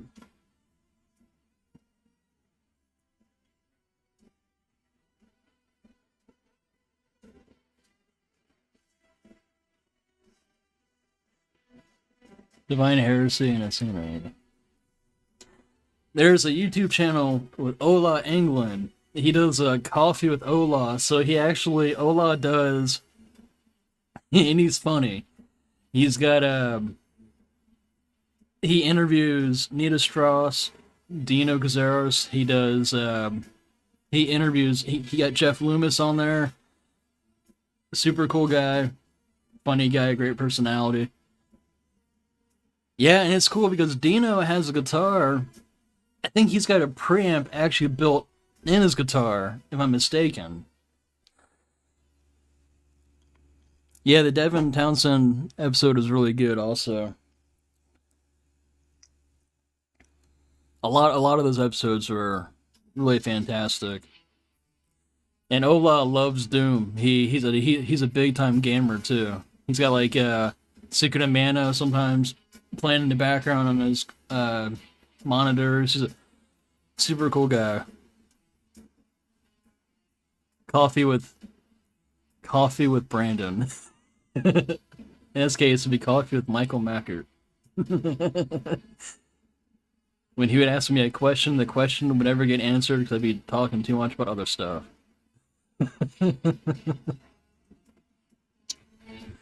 Supposed to be talking about amps and guitars and music careers, and here I'm talking about, like, I don't know, how great it is just being alive and being in the same room talking to him.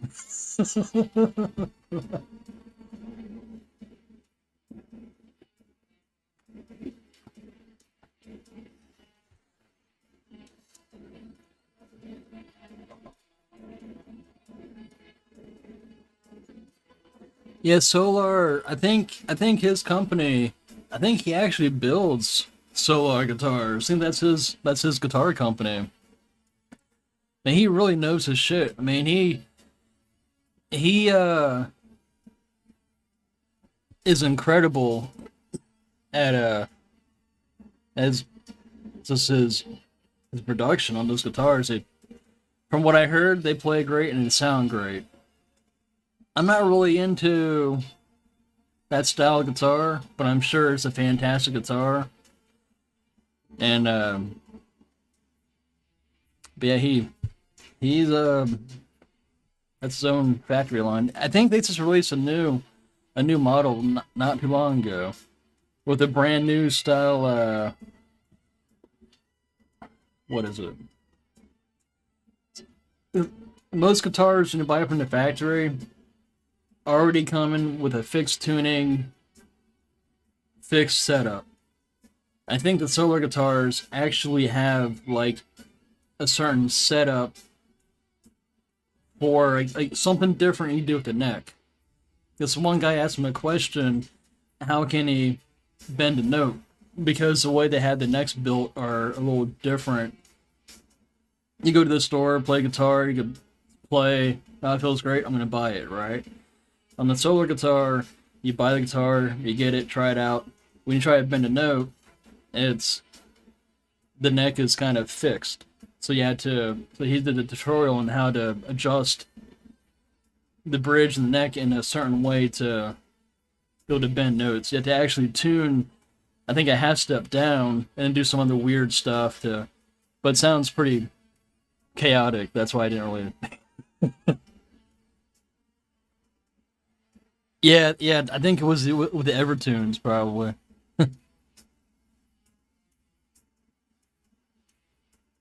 With the Evertunes.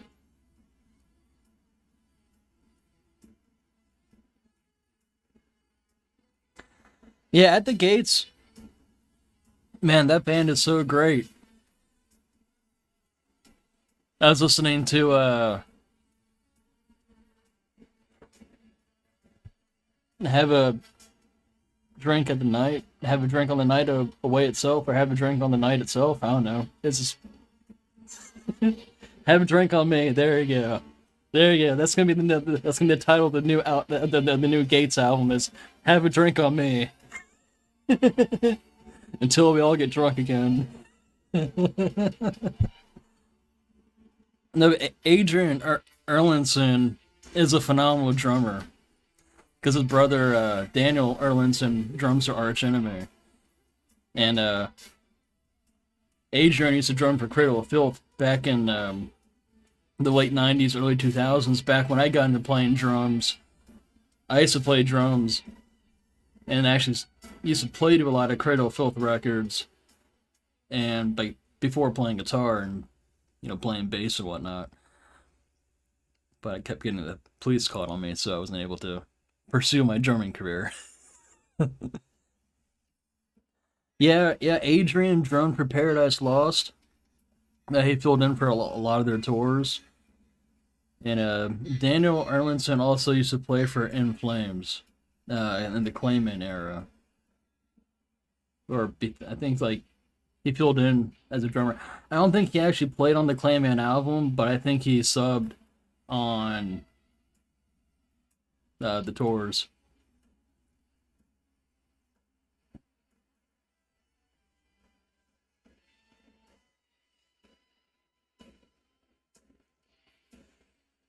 The Wolf guitar I ordered came with a custom setup. That's actually pretty sweet how the company will actually call you. Now that's good customer service right there.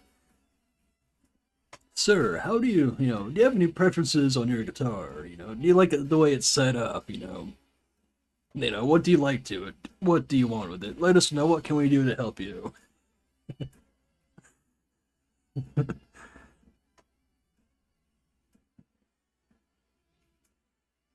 See, that's one of the issues I had with my Nita Strauss Ibanez is that it came in E flat and not standard E, which is good because my band He Betrays, we play a lot in D standard. Now I play in C standard because my other guitarist, the way we had this set up is my guitarist Dan, he liked to play in drop C, so he does Lazy Man. I call it Lazy Man. One note chord riffs, right? So I tuned to standard C, and getting the spring tension and string tension equal and getting it flush with the knife edge took a little bit of time. It was a lot easier with lighter strings, but getting the spring tension and string tension is equal. So now I could play in a full standard tuning of C. I could play my solo music, and I could still play the original He Betrays music, and just play everything and transpose all the guitar stuff, and it sounds heavier, it's cooler. I hate playing guitar like this. The hell, I'm not in high school playing guitar. Hey guys, look at my new riff. Gong gong gong gong gong gong gong gong gong gong gong gong gong. It's like, really, man. But what's nice about the standard is that when you're playing like an E major or E minor scale, you could actually play it and mentally be like, oh, okay, this is a root, and climb up. Otherwise, you'd have to do everything all weird and whatever. It sounds cool. It sounds cool, though.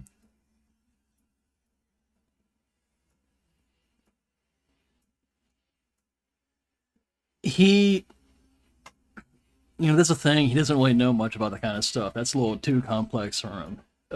OpenC is like, he treats everything like it's standard D. Like, no, he treats everything like it's drop D. Like, it's weird. Him and I I'll be playing a riff because it'd be in standard D. I'd be like, go from D to E to F. He'll be thinking E, F sharp to G because he's thinking it like it's in standard E, even though we're a whole step down.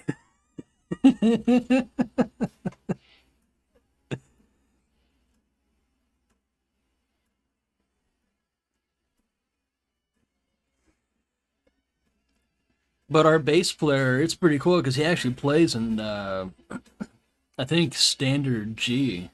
It's a little bit different because he uses really thick bass strings, and it's like G, C, F, like F sharp or E flat or something. But yeah, he's got a lot of cool. He's got a pretty cool, unique playing style.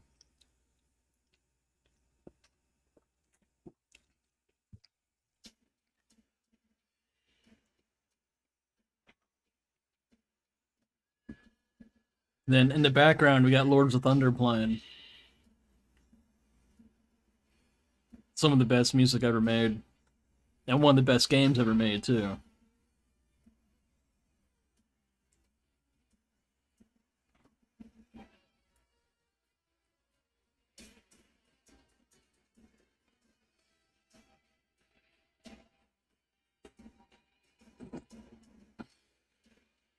But what's nice about getting your trim system set up is that once it's set, and you don't have to worry about readjusting nothing. Versus with a fixed bridge, on my Gibson Les Paul, okay, this is how cheap Gibson was, alright? Gibson's a great company, I love Gibson. Normally when you buy a guitar with a fixed bridge, on the bridge itself, it's got 2 saddles. And where the fixed bridge rests, it would have 2 little holes. You had to have like some kind of weird screwdriver to, like some kind of like screwdriver to tighten the locks. Also, you got these pegs beneath the saddles that kind of spin to kind of raise or lower the bridge. Also, Gibson sends me the guitar without the little screws being pressed, preventing from the saddles going up or down. So it's like when you're changing strings on guitar, it's a pain because I looked at my guitar and I was like, the heck's going on? Like having to reset the intonation was a pain in the ass. So I was like, good grief. So I had to buy a new, I didn't bother buying a new bridge. I just dealt with it and was like, whatever. But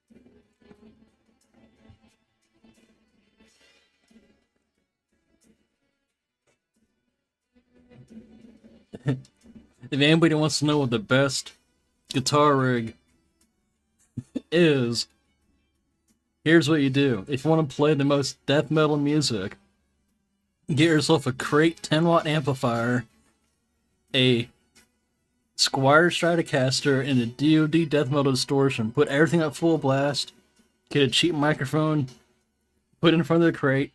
You get like a SM58. Crank it all the way up where like the speakers are starting to distort a little bit. And I kid you not, that's actually...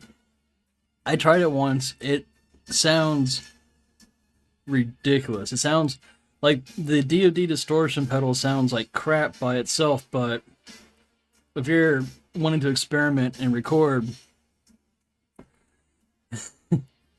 it's fun to experiment. But, you know, solid state, like, if you know how to work the amps right and the equipment okay, everything turns out not too bad. But you turn everything up all the way, eventually all the low end, so it disappears.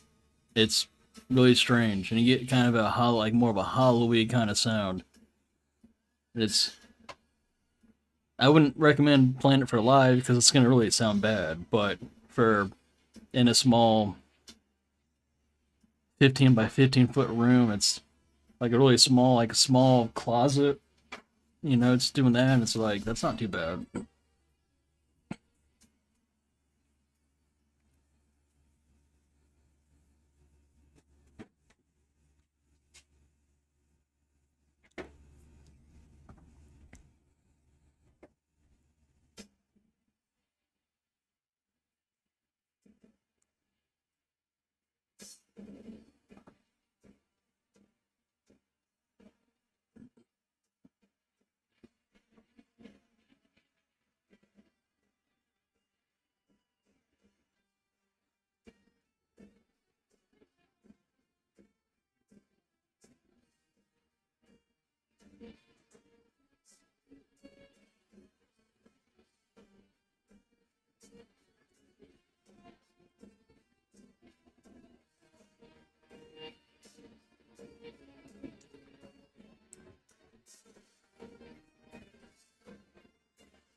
So, what's new for anything from anybody?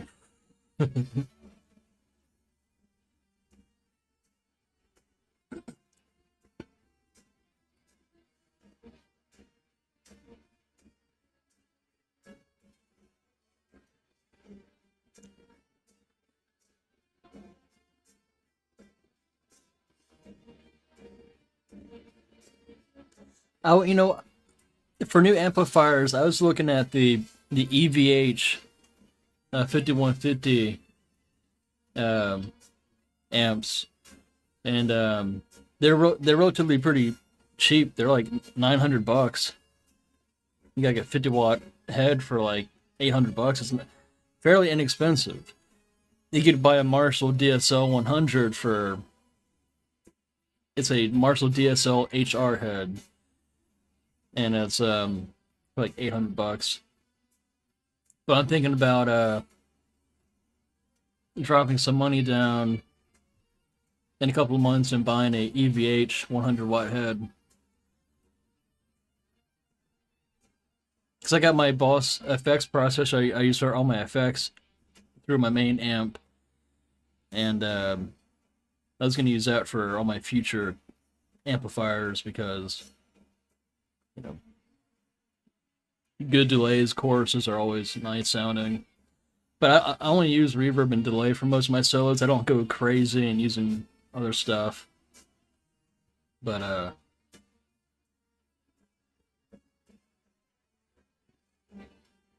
or a Friedman amplifier, because Friedmans are really nice too. Those things sound very killer. I might have to invest in a pretty nice noise gate.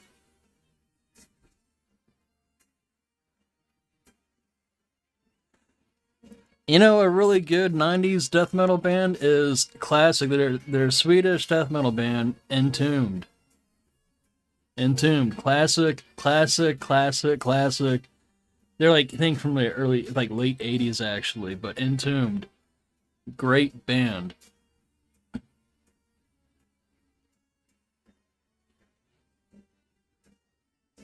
And I would definitely recommend checking them out if you're into death metal.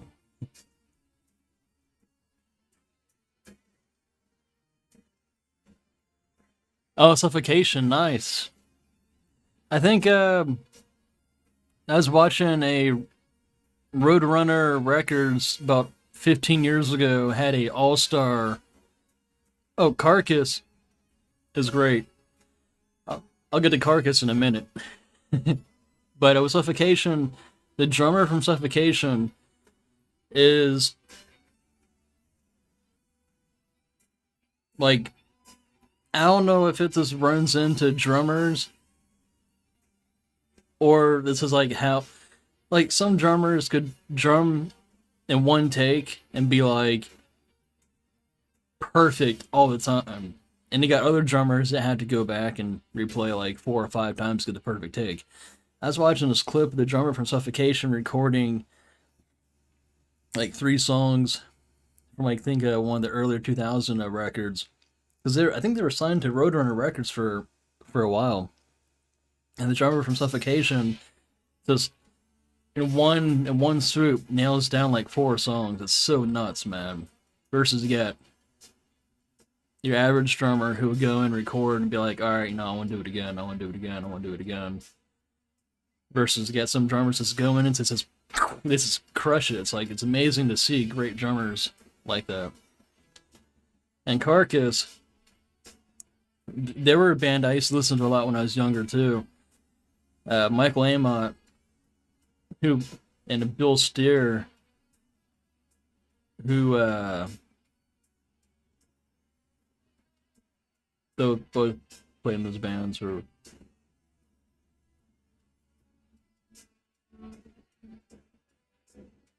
yeah, Carcass, their Heartwork album, because it was Heartwork, and then that's when Michael, I think, started Arch Enemy, was like in 93, 94. Then you got his brother Chris. Chris Amott used to teach I used to take guitar lessons from Chris Amott for a while. We'd do Skype lessons. This is probably 7 years ago. Because Chris plays in a band called Dark Tranquillity. And Dark Tranquillity is a Swedish band because they were part of the In Flames Gothenburg sound with At the Gates, Dark Tranquillity, Arch Enemy. And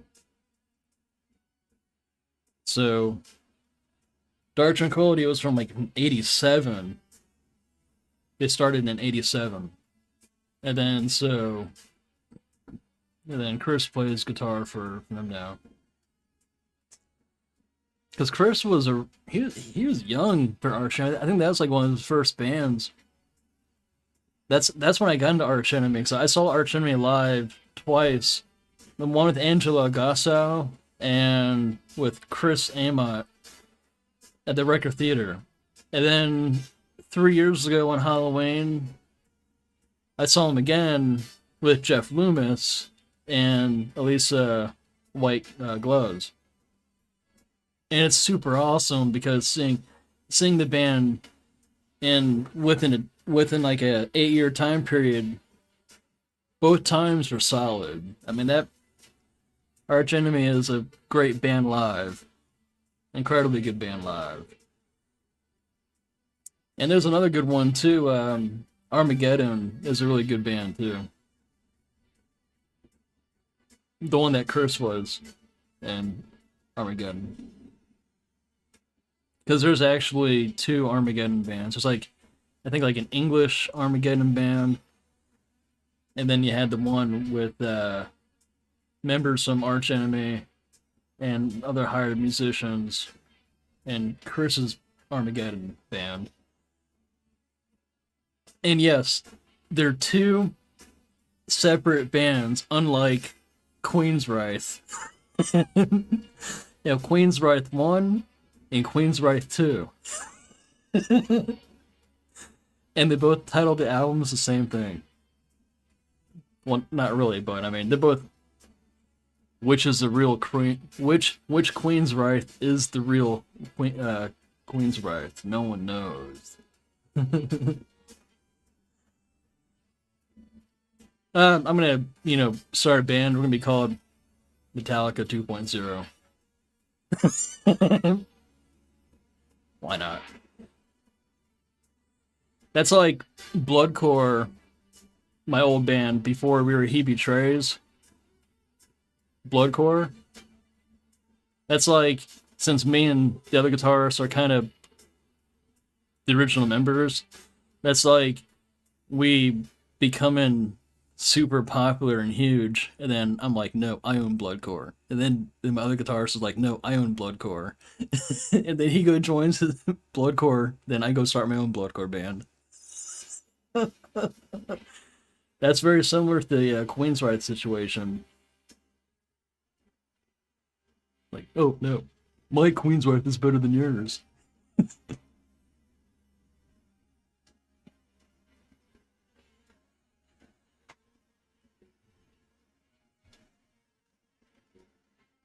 Yeah, I heard the metal band Incubus. I'm not really into the alternative Incubus. I'm not into that stuff, But the metal band Incubus, like how you put in here, yeah, they're good. The alternative Incubus, no.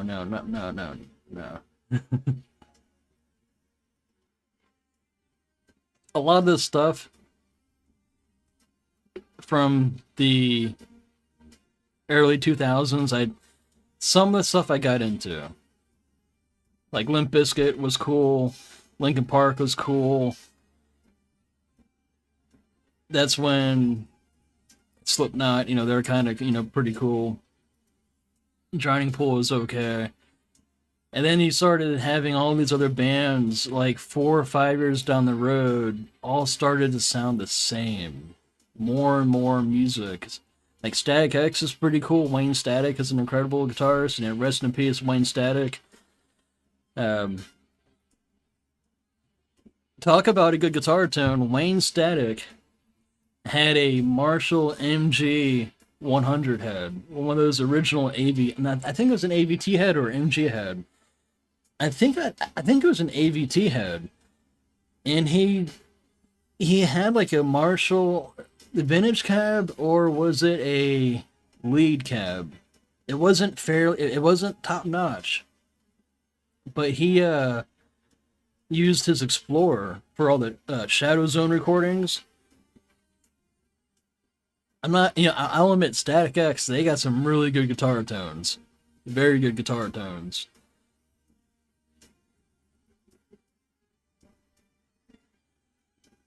Edsel Dope, the lead singer from Dope, actually, Wayne Static, they did a Static X. They did a reunion tour with the original guitarist, not Trip Eisen, because he's a different story by itself. Great guitar player. But they had the original Static X guitar player play. And then they had the original bassist. I think they had the drummer from Godhead, Ken, play, because the drummer from Godhead, Ken, his old band was Static X before Godhead. And then he is doing the reunion tour. Edsel Dope is the lead singer for, he plays guitar also for the Static X reunion shows. And Edsel Dope sounds just like Static X. They dialed in all the same effects like they did for Wayne, so when he's singing songs like any songs from Wisconsin Death Trip, like Push It, and so all the echoes between the choruses are all dialed in just like Wayne Static, just like how Wayne Static would sing, which is nice from a live perspective. So then the listener, or if you're at a concert and you're going, wow, this sounds like the record,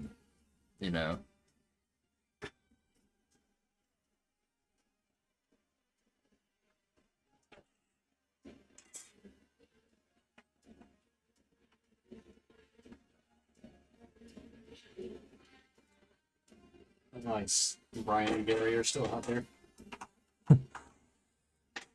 Yeah, everyone's digging the fact that we're talking about metal and amps and guitars. It's crazy. I can't figure out how I want to do my bedroom. I'm sitting there just drawing a blank. But I think I'm going to bring this lamp in. Metal with some Lord of Thunder. Oh, hell yeah.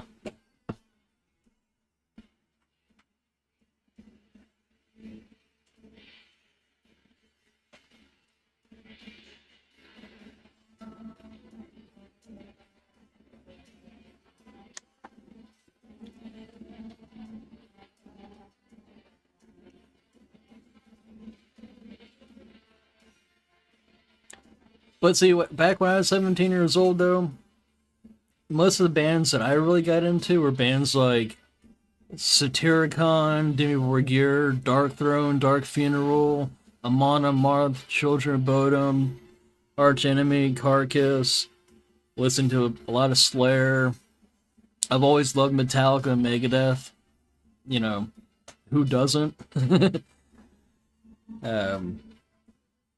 But some bands I need to listen to more of is Anthrax. I haven't listened to much of Anthrax. I know it's crazy, but punk bands, punk as in the Ramones, or Ramones is cool. Punk rock bands. I haven't really listened to much punk rock, to be honest with you.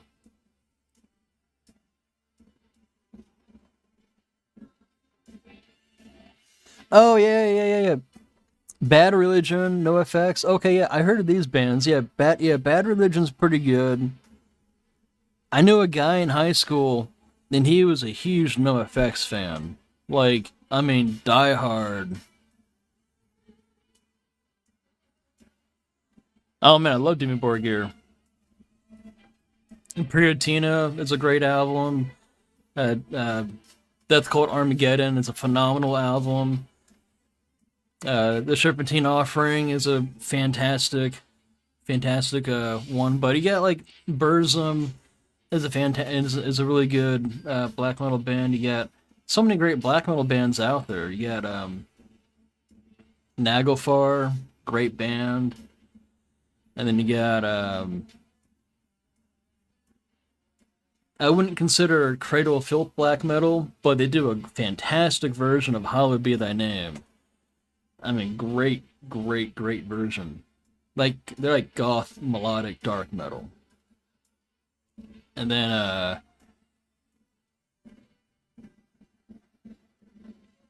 another really good band is Dissection. Dissection is phenomenal. Emperor is another great one. Stormblast. You know, you got all the...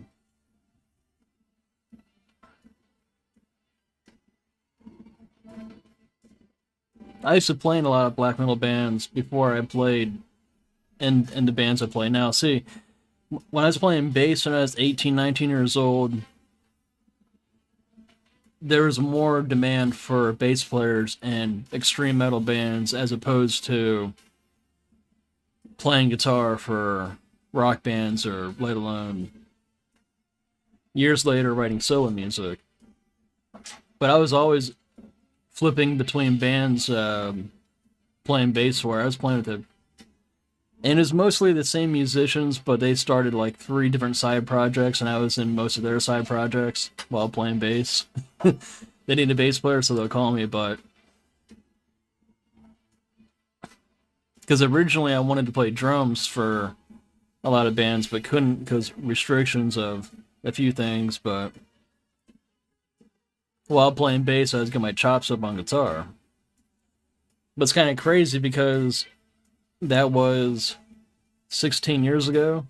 16 years later, most of my friends that were playing music from back then are not playing music anymore. A lot of them given up at an earlier time than I did. If I go back and hit them up and be like, hey, you want to jam? They'll be like, huh? It's like, none of them are really into it anymore. None of them are really into, but I love music, you know. I'm always going to write music forever.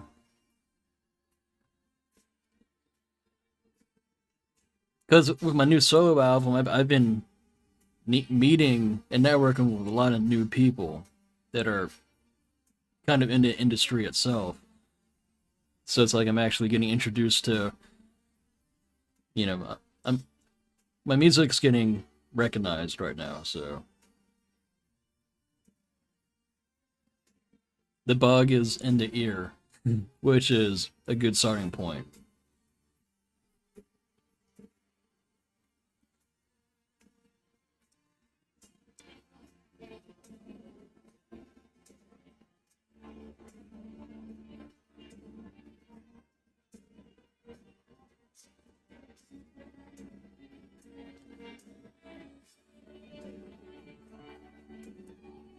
But when I saw Children of Bodom, I saw Children of Bodom live 4 times.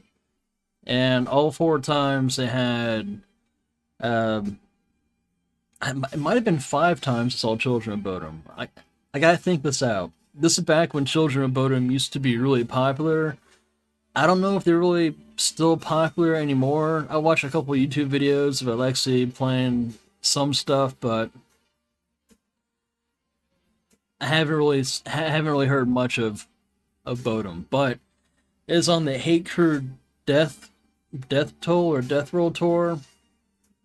That's at Jack's in Springfield. And then a year later they had the Are You Dead Yet album. And that's when I saw them at 930 Club with Trivium. Actually, the 930 show was Gojira, and then Trivium, and then Amon Amarth. And Amon Amarth is awesome live. They're very good live. Like, their music, on the records are good. Their EQ'd mix and production's good, but to see them live, they're 10 times better. Amon Amarth is one of those bands where they sound 30,000 times better live than they do on the record. Some bands just like that. Hammerfall has a good production on their albums, and they sound great live. There's got some bands that sound, killer live, and it's just like, man, But Amon Amarth, and then Children of Bodom, and then a year later, Children of Bodom was still they were still supporting Are You Dead Yet? And then the fourth time was at 930 Club again, still supporting Are You Dead Yet? Because that's when they released the DVD. And that's when they started kind of cheesing out their shows with the lights in the background that spelled out COB. I thought that was cheesy. I was like, where's the banner at? Where's the Grim Reaper at? That's a COB. They'd be playing some songs and you see the letter C spelled out in lights, and it's like, it's very Kiss-like. It's like, which is good for a band like Kiss, but for Children of Bodom, keep it metal. Nah, man, get rid of those lights. They probably spent more money on fixing the light bulbs than they actually did probably on the actual tour itself.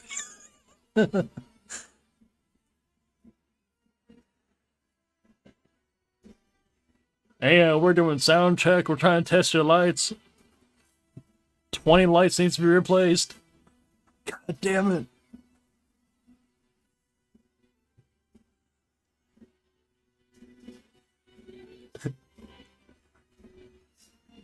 Oh, and then on the Blood Drunk tour too.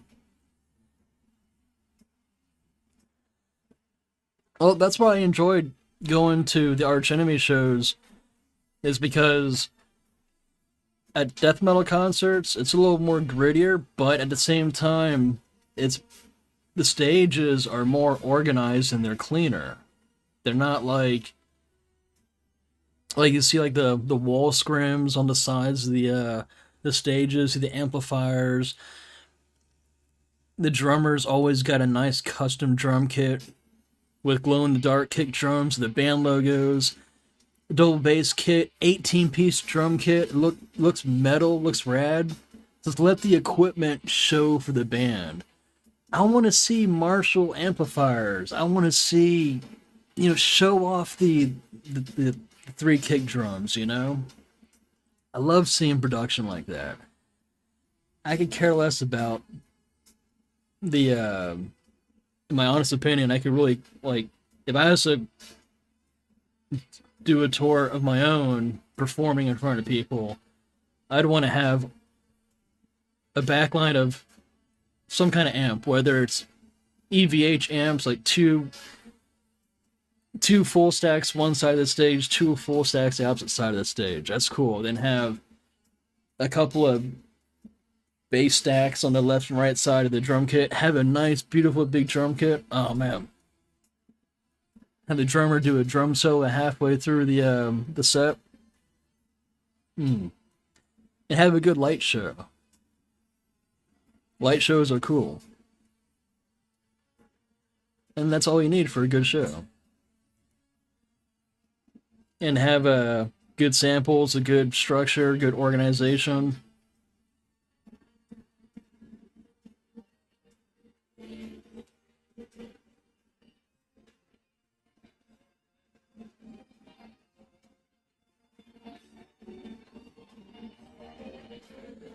Oh, Arch Enemy's later stuff is fantastic. The earlier stuff, no, when they had Johan Leva, and the hell is this? It's a grabber, man. I'm grabbing you. Oh, is it an empty can? Yeah. I've grabbed the webcam.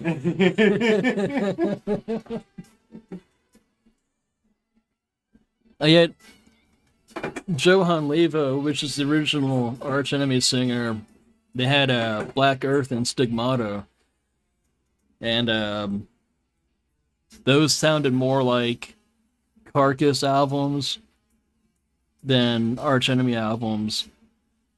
And then they had on a third album, Wages of Sin is what they debuted with Angela Glassow. Wages of Sin is a fantastic record. It's probably my second favorite Arch Enemy album. Anthems of the Rebellion is probably my first favorite, only because of nostalgia reasons. One,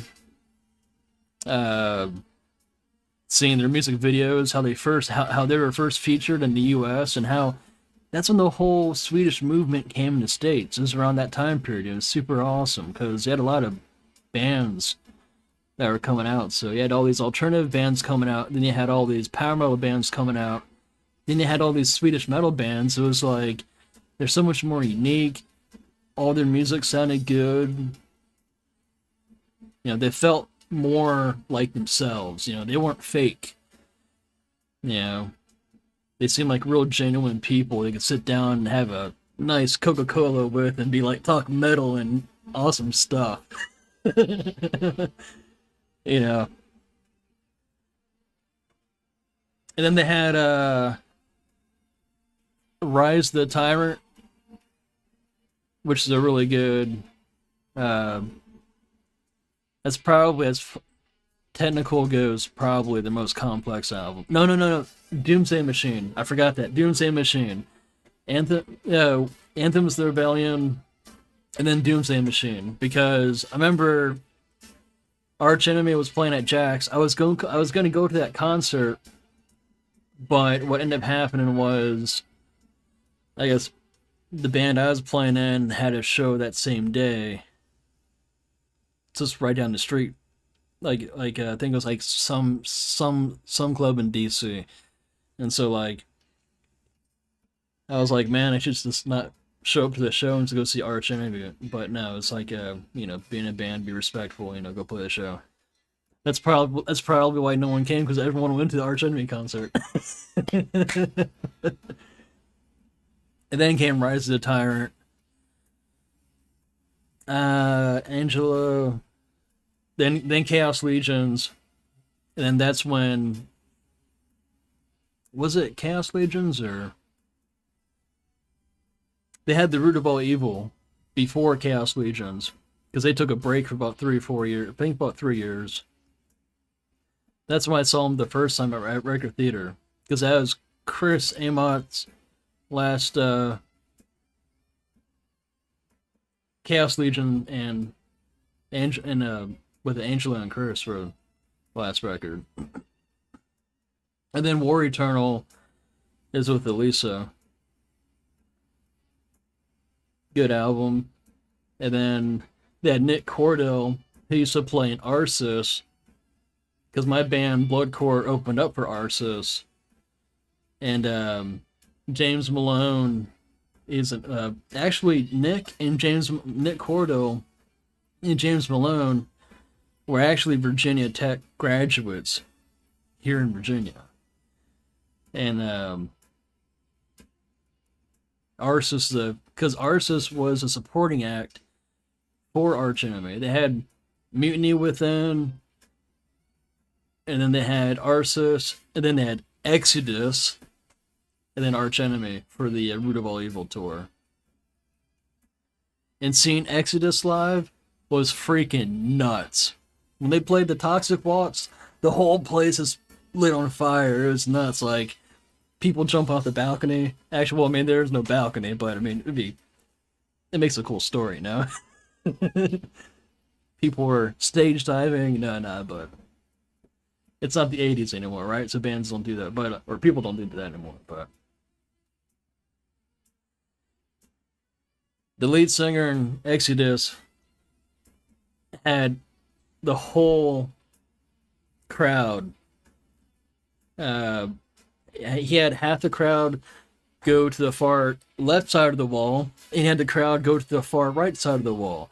And then when he counted to 10, everyone would just run into each other.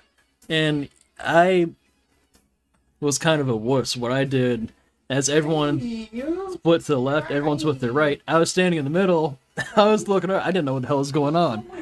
I was like, oh man, I should probably walk up forward a little bit. But so that's the best time to walk up and get front seats for the front of the show. And then like when people wanted their spots back, they're like, oh damn, he took my spot. Thank you for the lead, all thanks to the lead singer for Exodus. Front row seats to the Arch Enemy concert. Yeah, my neck was hurting. And my neck was hurting for like 3 days. Hey, you. He's like, where's my food? where's my poop box? Where's the poop? It's in here. You want to see the new spot?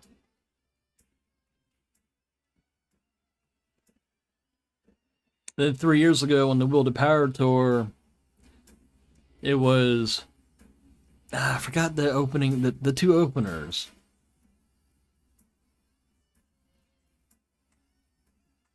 And then it was Arch Enemy, and then Trivium headline, because Trivium just put out a new album recently.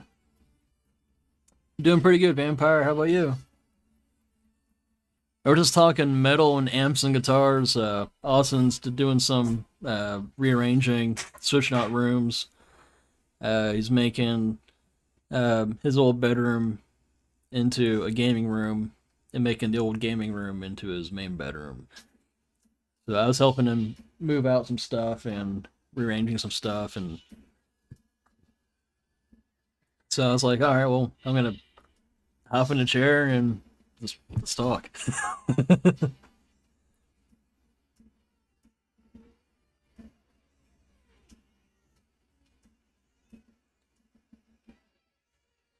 Oh yeah, yeah. It's definitely a bigger room.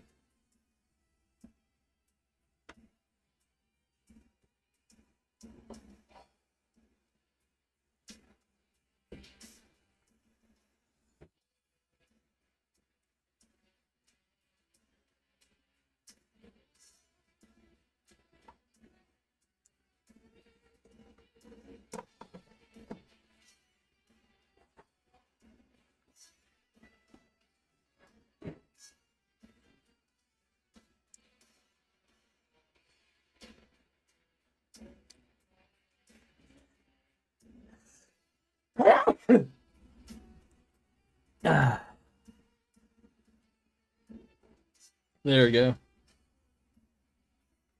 This is my COVID-19 look.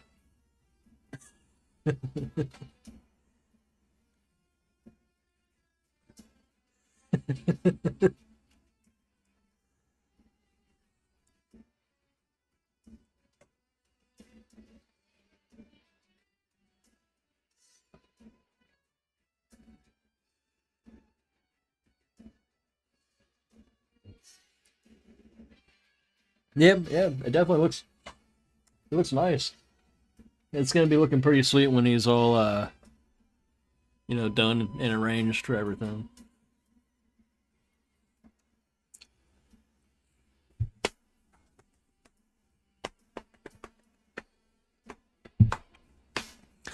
And what's cool is I'm putting a streaming setup in my apartment because I want to start streaming my live music in my apartment, because bands aren't really playing shows anymore until the pandemic kind of cleans away a little bit, and then venues start to reopen, and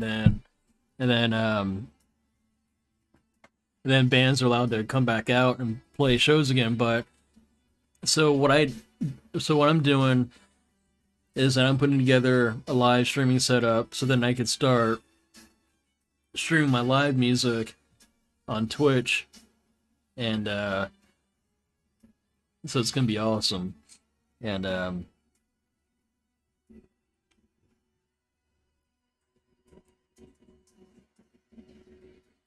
So then I could still stay proactive and do a lot of mini concerts from home. And I'm gonna have it look cool. I'm gonna have the video room look sweet. It's gonna have like amps. It's gonna look rock and roll. I'm gonna have all my guitars laid out. It's gonna be like the most rock and roll like looking metal looking. That's gonna be raw. It's gonna be gritty.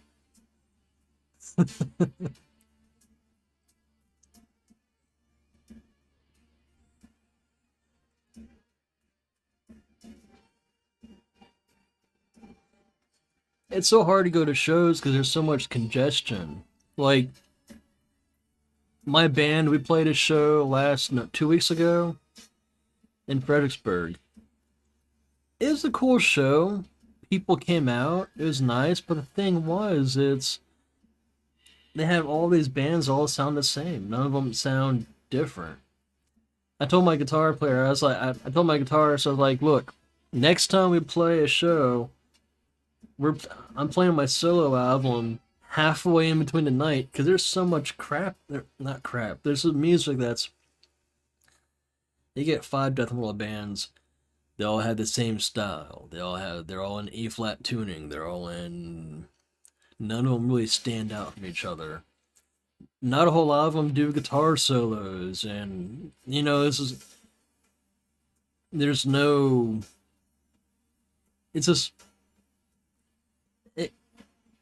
It's not like the more mature death metal bands like Slayer or even some of the Swedish death metal bands. It's like it's not even at that caliber. It's like at a lower, more first timer caliber. Hey, hey man, look at my death metal band I got. Hey man, hey bud, come to my concert. And all it is for like 30 minutes straight. It's like, dude, change up those polyrhythms, man. Play some solos, break, have a little better structure to your music. And they're all playing repetitive, it's like, But the great thing the awesome thing is, we played at 8 o'clock for 30 minutes. We played and we were the first band to play, but we had the most people watching us than the other bands. We saw people walking out when the other bands were playing. So like I always tell, so we had like probably 35 people watching us, and then like as the night went on, like everyone's kind of went away. But I told my band, I was like, hey, look, next time we play shows, we're putting Michael Macker on there as like a completely separate thing, so I can play my solo music and everything like that.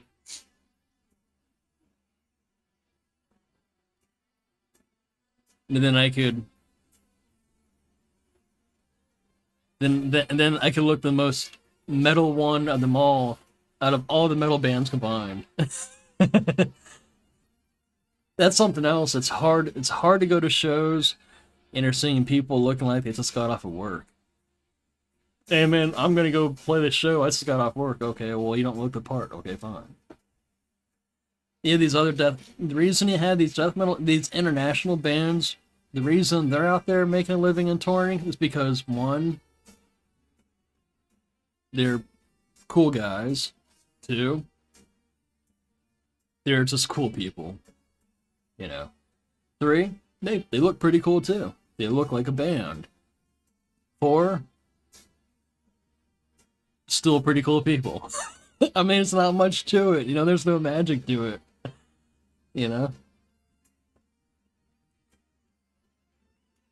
Oh yeah, absolutely.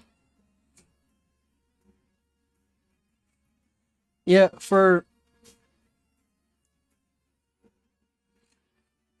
see, most modern day music, Fred Durst did an interview, and this is actually and he made a lot of good statements.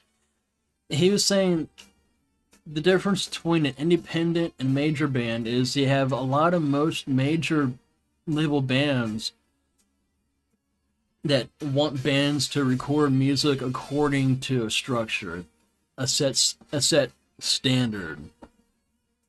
And that's why you have all these bands that have been around for 15 years or more, in the past 20 years, that all sound really formulated in a way. And a lot of these bands have the same formula is because the major labels want you to have the standard. They want you to write to the standard. Versus if you're an independent artist, you can still kind of do your thing.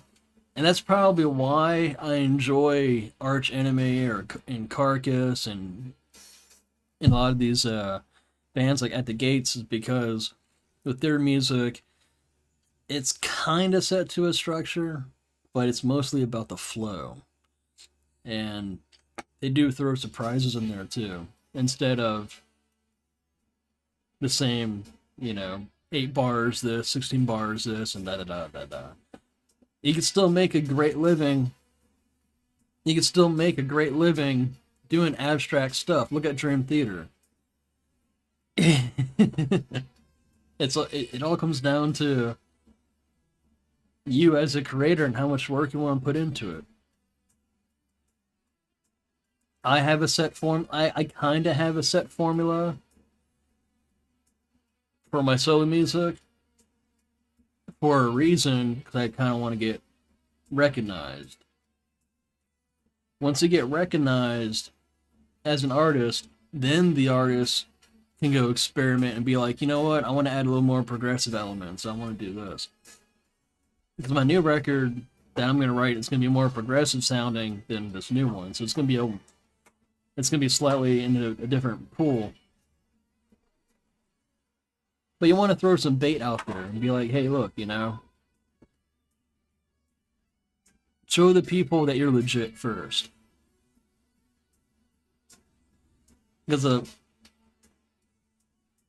But it's simple in a way where it's like, oh yeah, Michael Macker, he's been the dark horse of music for a while. No one's looking into him, but wow, his stuff is formulated, but it's not like, it's formulated in a dynamic way, not formulated in a, okay, intro, yeah, verse, pre-chorus, chorus. It's like no one really, that's a set formula. But Dark Tranquility, their new song, In the Eyes of the World, what's really cool about their songs is that they have this intro that's kind of like a chorus, and then it goes into a verse, and then a pre-chorus, and then a post-pre-chorus, and then a chorus, then back to a verse, and then they threw in a pre-chorus, and then into the chorus. So they kind of swapped out the post-pre-chorus, filled it with a different interlude with the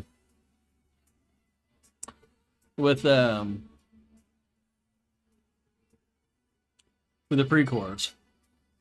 And then comes the chorus, and then the solo, an epic guitar solo. If you have a good guitar solo, man, you're speaking to the world. You got everyone's attention. As long as the solo fits the music. But that's an open mind way of thinking about it. That's not a closed mind, that's an open mind thinking about it. And then and it also discourages me when people say, oh, there are no guitar solos in music anymore. It's like, look, brother man, look. Put the guitar solos in the music. Oh, but you got these new metal bands, they don't put guitar solos in music anymore. Why? It's like, look. First off, you got a lot of these bands that are regurgitated. Alright, they're recycled. They're on retirement. It's called retirement, okay? Look, Disturbed is retiring. You have these bands that have been around the block for 25, 30 years. They're retiring. They're cashing out. If I was to be doing this 25 years ago, it would have been a completely different ball game. If I had a 25-year career beneath my belt, yeah, I'd be cashing out too. Like, fuck it. Cash out. You only got 2 albums left to do on the deal. Just suck it up, you know? But that is why I'm going more of an independent route instead of going through your traditional, you know. Plus, it's different, you know. It's different. It's fun. It's you're in complete control over your own music. Experiment. No one experiments anymore in today's music. That's why I liked a lot of death metal. Because musicians. It's like amplifiers, for example. You hear the same 5150 on every metal song, on every metal record. That right there goes to show that, you know, people don't explore much with tones and everything. That's why Dimmu Borgir is so, in my opinion, I think Dimmu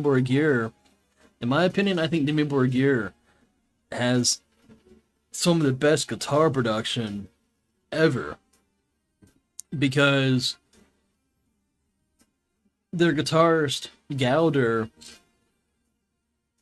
he likes to play with his mids almost all the way up, his bass at 12 o'clock, his presence at 0, his treble, I guess, like at 3 or 4, but he records every Dimmu Borgir song with a couple different amplifiers. If you listen to Death Cult Armageddon, listen to a lot of the songs on the album, when Gallagher's guitar drops out, you have a Silent Nose guitar going.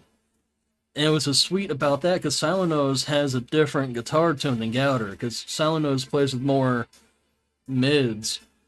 And plays with less mids, almost kind of like James Hetfield, less gain. But when Gallagher's guitar drops out, when you hear those parts in the music where you got one guitar kind of playing by itself for a measure or two, and then the whole band kicks in, it sounds awesome. And it's crazy because when there are transitions, when Gallagher comes back in with his tone, it's different. So like they'll record songs with 3 different amplifiers, and they get it all EQ'd and fine-tuned, sounding great, and they could actually use it for dynamic, you know, for elements, instead of being like, all right, now we're gonna play the same guitar tone straight through. And that's experimenting at the finest.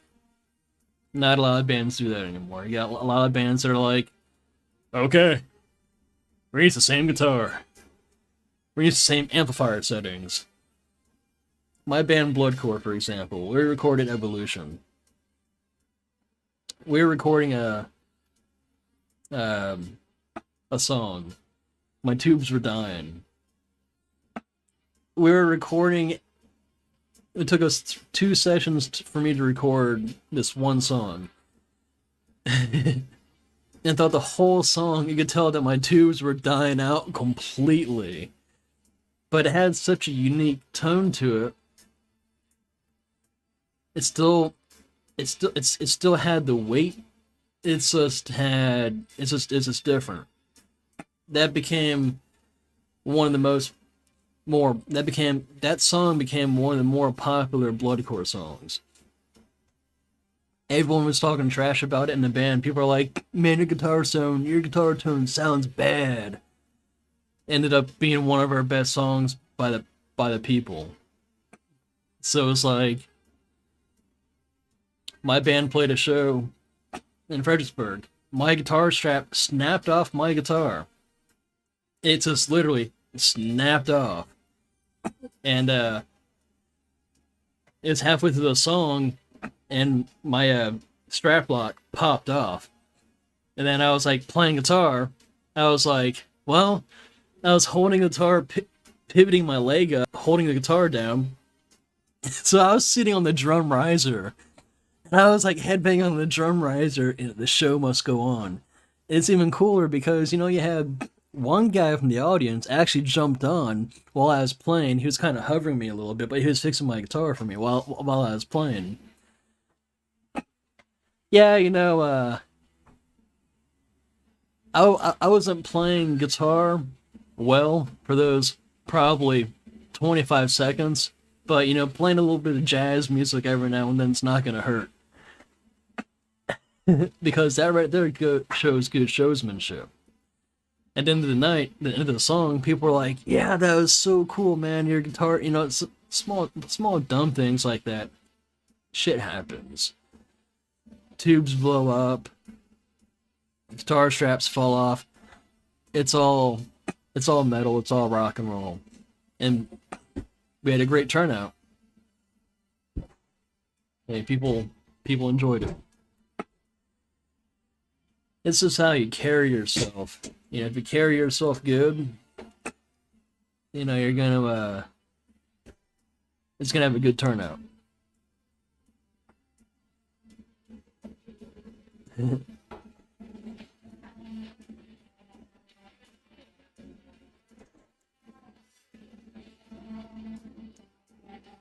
Like, I saw Children of Bodom live back in 930 Club. Alex Lejo used to spin the guitar around his body like you see in a lot of Children of Bodom videos. Well, this was funny as hell. He spun the guitar, and the guitar flew off his shoulders, launched straight in the air, and then launched straight down on the stage. And then he also flipped the guitar and then hit his ankle in the back of his leg. So, that right there goes to show, you gotta have some kind of personality when you're playing live shows, because it's just like, they're all human beings, they all make mistakes, but it's like, so like, even Children of Bodom had a lot, like, and I even saw, I saw Children of Bodom like 4 to 5 times live. They're not pitch perfect as Arch Enemy is, or any of those, or some of those bands, but you know what? Bodom still play great. They're still badass musicians. They're fantastic. They work hard, and they're always going to be one of my favorite bands of all time. Alex Lejo is a fabulous composer. Same with Jane Warman. Jane Warman, I think it is. His band Warman is really good too. And so, man, it was hilarious. I was like, yeah, because I remember that show because I'm talking about it. So I'm like, yeah, I saw Children of Bodom at 930 Club. Alex Lejo tried to flip the guitar, but the guitar went boop, straight in the air and straight down stage.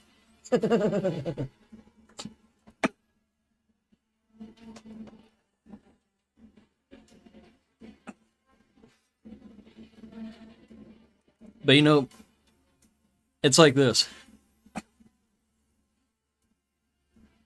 I'm debating whether or not if I should plug directly into the PA when I'm playing shows, like in the near future live shows. I thought about it, and I was like, I'm not going to do that. Because I still want to use a live amplifier. I thought about going direct in, and I thought about it hard. But what if the power goes out? The power goes out. You're only going to hear like the drummer, he'll have his acoustic drum set. The whole band is going digital through the board. Well, the power goes out, the PA goes out. Well, all you're going to hear is drums. It'd be raining and thunderstorming outside, and be like, go, go, go, go, go, go, go, go, go. And then all you hear is drums.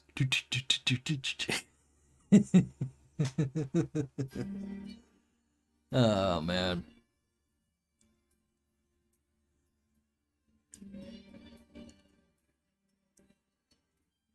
Drum solo hype.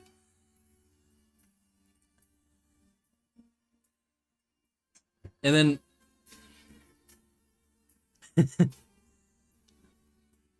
drum solo hype. If you're using a electronic drum kit, and if you're like playing directly with the PA, it's like that goes out too.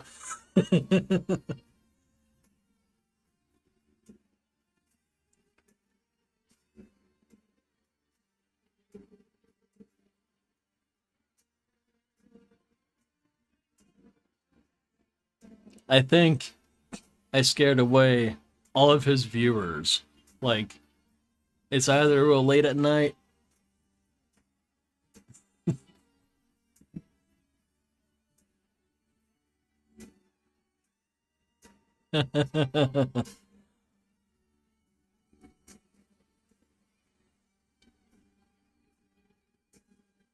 So I saw a video of a German metal band called Creator. They're one of my favorite thrash metal bands, and they were playing a set. And I think 15 to 20 minutes in their set, the power goes out.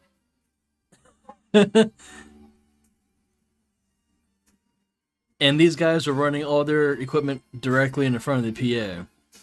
And all you heard was his drums.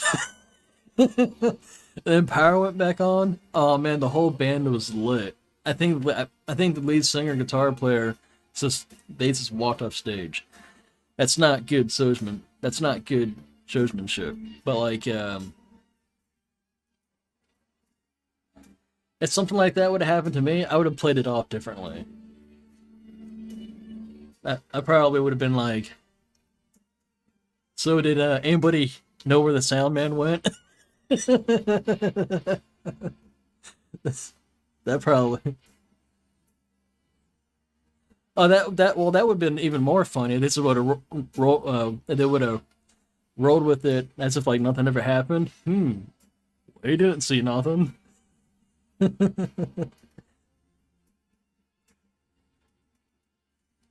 See, what most bands don't realize, you go to venues, the voltage output, the power outputs are all different in certain places. Like, there are going to be some places where they're going to have a great power current withdrawal, as opposed to other places that are going to have lower output current. So if you have a band rolling in with like 4 guitar racks for one guitar player, so imagine you got 2 guitar players rolling with 4 heads, 2 rack systems, and then you have a drummer who's bringing in his old bass kit plus, let's say, triggers, samples. He's going to have his own rack too. That's a lot of power right there between just 3 members. Then you got the bass player who's going to roll in with probably 2 of his amplifiers and probably have 4 bass rigs, and everyone's got a backup. Because you're playing a live show, you're going to have doubles of everything. And then you got the lead singer. Well, what if he brings his own rig? Because there are people out there that are really picky about their tones. And you got some singers that want to have their voice EQ toned a certain way. And then what if you have a keyboard player or a DJ? Like, holy shit, like, you get a band like Mushroomhead or Slipknot playing in huge places. Like, I saw Mushroomhead at Jack's, and getting 8 members on stage, seeing 8 members on stage is absolutely nuts. Like, they had no movement at all on stage. It was a cool show. Very awesome show. It was back when Mushroomhead had Solitaire Unraveling. They I think the album was called 13. I think back in 2000. But Jax had a very good PA where it was able to hold that kind of power. You go to some other venues, and it's just a little different because especially if you're using a power amp. Well, it goes Furman power regulators where you're making sure that you're pulling 135 volts of electricity to power up your equipment, and but for a regular 5-piece band, if they're real light on the gear, a lot of people are plugging directly into the PA now, but I like live amps, but I do have a processor where I could go direct into PA if I absolutely had to. But it's a different story when the band's traveling, costing, and everything like that. It's cheaper, but but in a real sense, there are bands that do roll racks, multiple racks. I saw Satyricon live, and both those guitar players had like racks that were probably bigger, if not equal, as James Hetfield and Kirk Hammett. They were rolling, rolling big. They sounded fantastic, but they were holding some gear. When my band opened up for Dope, we opened up for Dope twice, and both times they were Dope. They were pretty reserved, very conservative on the gear. Virus had, I think, 4 guitars minimum. He had a couple of amplifiers, 1 guitar cab, a couple of distortion pedals in the front. That was it. Which I never understood why he had he had like a Digitech distortion pedal. He's probably was running that through the Marshall AVT, because he also had a Diamond tube amp. Unless if he was cross pathing, unless if he used both amps, unless if he was using both amps at the same time, mic'd up differently. That probably, and they sounded great though. Don't get me wrong, it sounded fantastic. Dope was a phenomenal band live. Phenomenal band.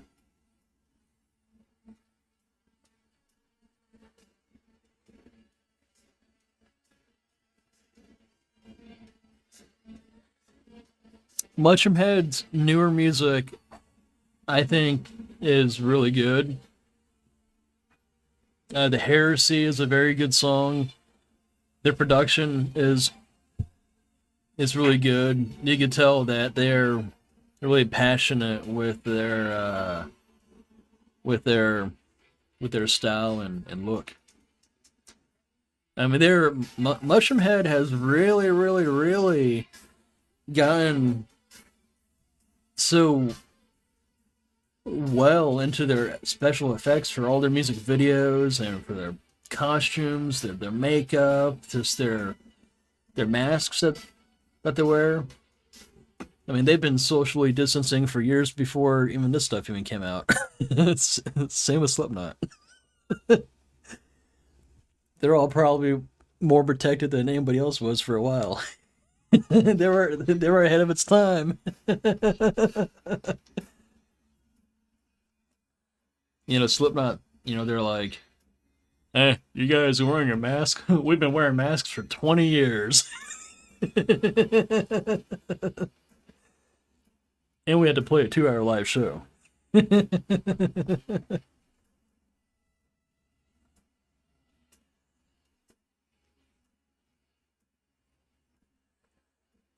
Yeah, definitely um, check out some of my bands that played, and Bloodcore, He Betrays, my solo stuff.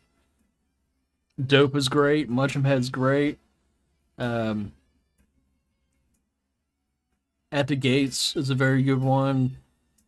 Um, like Ronnie suggested earlier, a Carcass, phenomenal band. Um,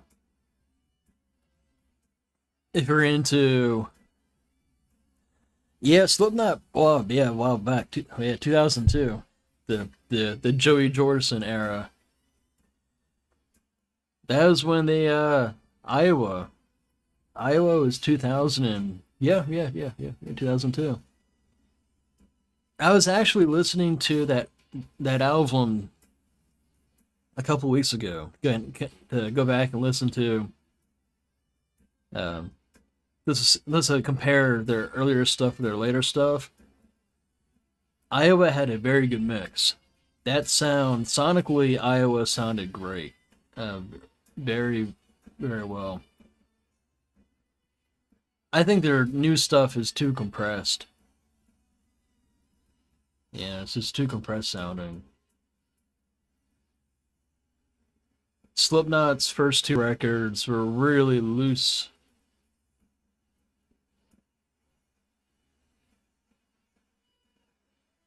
But then again, they're who knows who was behind the control of the decision making of the maybe it's a quick mix, but I know Iowa sounded really good though. And All Hope Is Gone was a really good sounding album, and Kill Pop, the Gray Chapter, that's a really good sounding album too.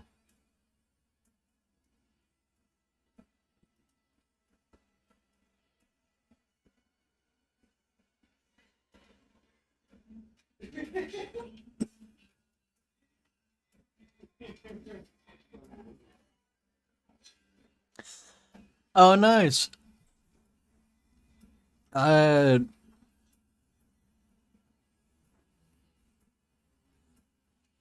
was it a Psychedelic Messiah that you bought? I know I had for a limited time. I had technically my newest solo album, Eternity.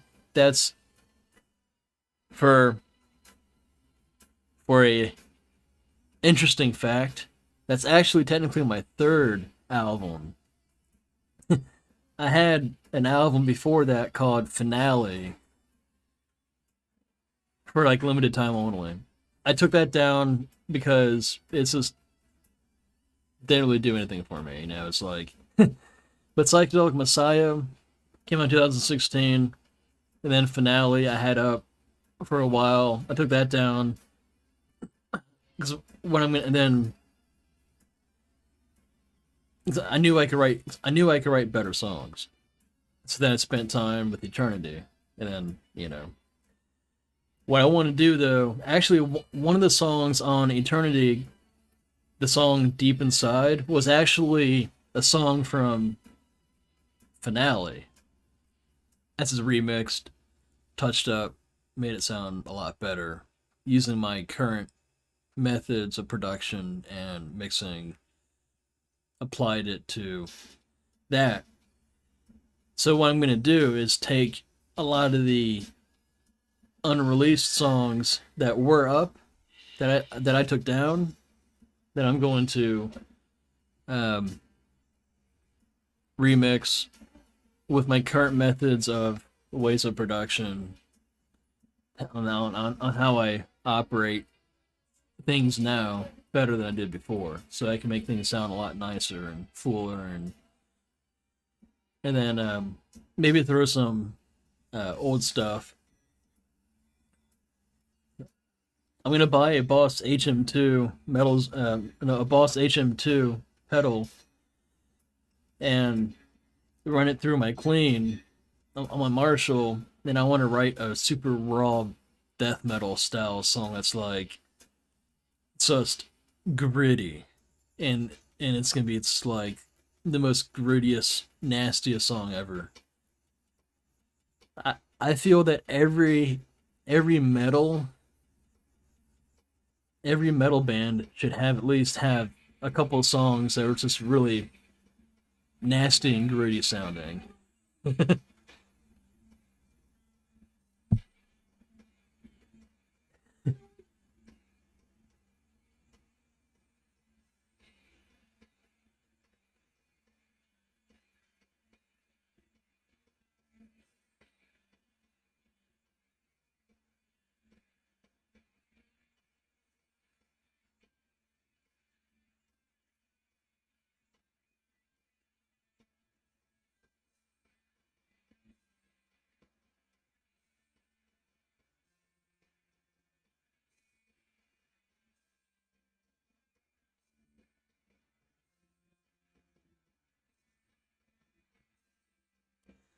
Yeah, yeah. My newer stuff is going to be a little bit more progressive sounding, and it's going to be a little more fast. Just, I guess a little more. A lot of my songs are off of Eternity, where 170 BPM. That's my comfort zone. I'm probably gonna bump it up to 180, and then probably have at least one song that's like 185 or 190, just to have capture a really death metal kind of, you know, uh, vibe to it, but still have melodic elements, still have good structured guitar solos, still have good production on it. It's you know, it's gonna be not your generic metalcore or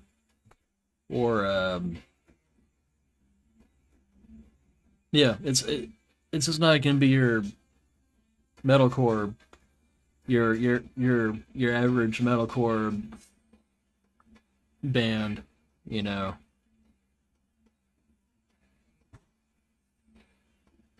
It's not gonna sound like what your average metalcore band would do.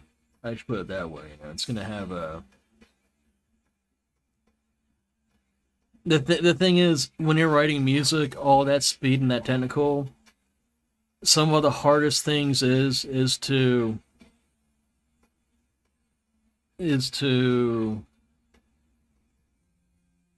differentiate yourself between you and them. You know, you can have like 5 bands that all play the same style of music, but what's going to make you different from all those other bands?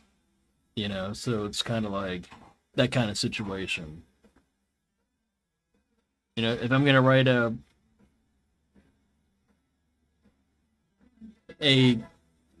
song like this, I gotta make sure it's different in the metal. So I gotta make sure the metal elements are a little different, so then people will be like, you know, listening to it and being like, it'll still sound fresh, you know. Oh, sweet.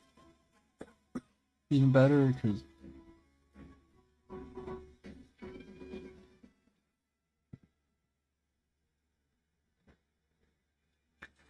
see, that's what I've been doing in the past couple of days. Is always you know, I've been just exploring. I recently got back into Swedish melodic metal a couple weeks ago. I went through several musical phases in my life, and then I was like, you know, I haven't heard this band in a while. So I was playing At the Gates, and I was like, now I know why I started playing music in the first place. Was because of bands like In Flames, Dark Tranquillity, and Arch Enemy, and Carcass, and a lot of those bands. It's like, it makes perfect sense. I mean, I kind of write in a similar style to some of those. You could tell that some of those influences are there, and yes, I love a lot of other bands too. Not just those bands, but it's keeping the realness and the honesty in the music, and that's some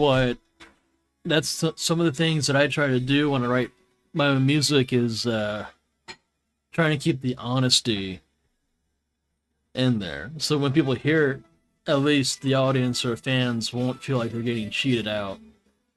They're gonna be like, well, this guy's honest at writing his music. That's cool. So it's like kind of like Metallica. Metallica's the same way. They're very honest with their music, and versus you got a lot of bands that won't even own up to that. And so that's cool. That's cool. That really goes to show the difference between one band and another band. Oh yeah. Authenticity. Absolutely.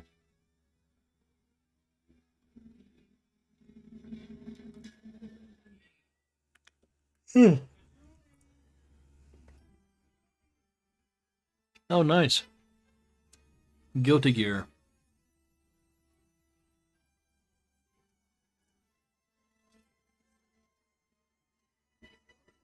This game had a very good soundtrack. The Guilty Gear series.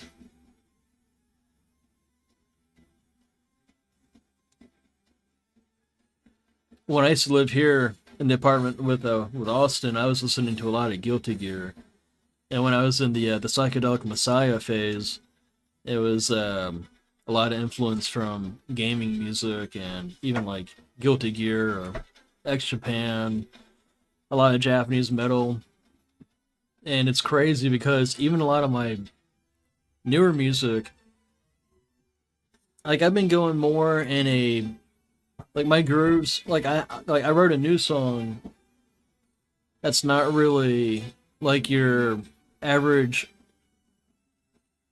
American style song. It has like kind of like a trancey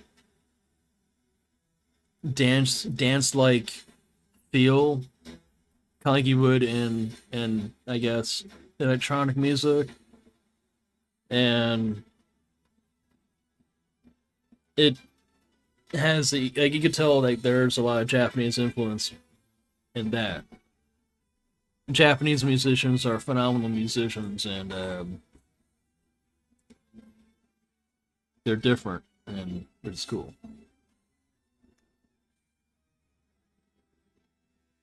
Not saying that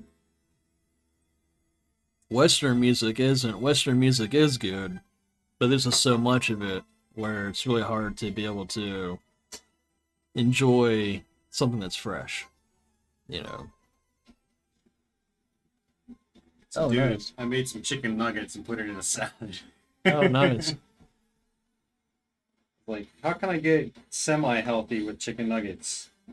Put them with spinach and tomatoes. And the crazy thing was, I was going to ask if you want to go to McDonald's. Good thing I didn't. Yeah, like later on. Yeah, it's pretty cold outside. I should drive you home. Yeah. Whenever you're ready. I think I killed your. I think I killed your whole entire stream. We got 2 viewers left. It happens. It happens a lot, actually. Yeah, I heard you laughing, having a good time. That's cool. Brandon wants to try to start up his own stream, but he needs to get better internet before he can. Yeah, I got the internet speed of the boonies. This is a pretty comfy setup. It is actually. It's a Japanese metal. If you want to check out some really good Japanese metal bands, a couple on my Facebook friends. Cycle. Cycle's good, but one of the band members, the bass player from Tokyo Yankees, they're a Japanese thrash metal band from the 90s. I'm friends with the bass player, and they're a really super cool band. I would definitely check them out. They used to tour with X Japan a lot. It was on my birthday, and the bass player wished me happy birthday. Nice. Yeah, it's super cool. That's awesome. And then like hey, no problem. But Tokyo Yankees, the Cycle, Buck Tick is a good one. Name sounds kind of whack, I know, but they're cool. Cool band.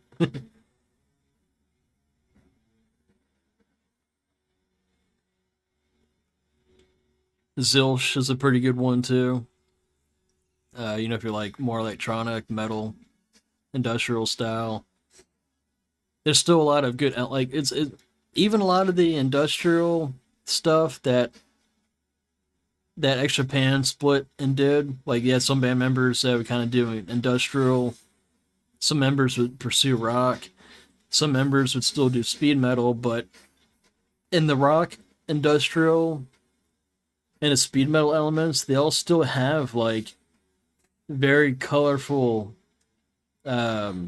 transitions. Like you can tell that the music quality is, and you can tell that the artistry is still there, and because they're all from X Japan, so it's like they're all very creative and masters maximizing their style that they're writing in.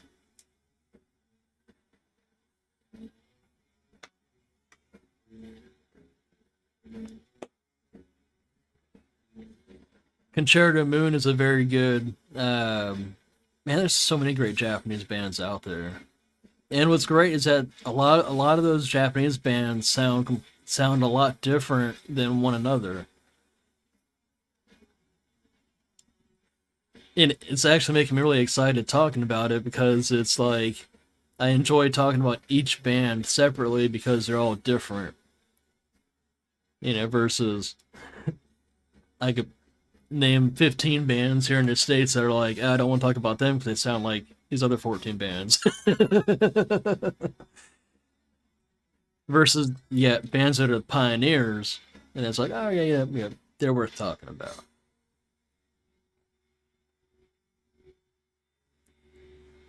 No dropped frames.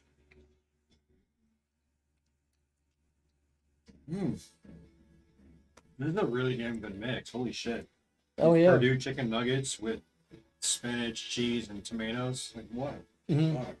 Usually, whenever I do salads, I usually do chicken also. And then chicken nuggets, yeah, absolutely. With cheese and everything. And it's good protein, too. Mm-hmm.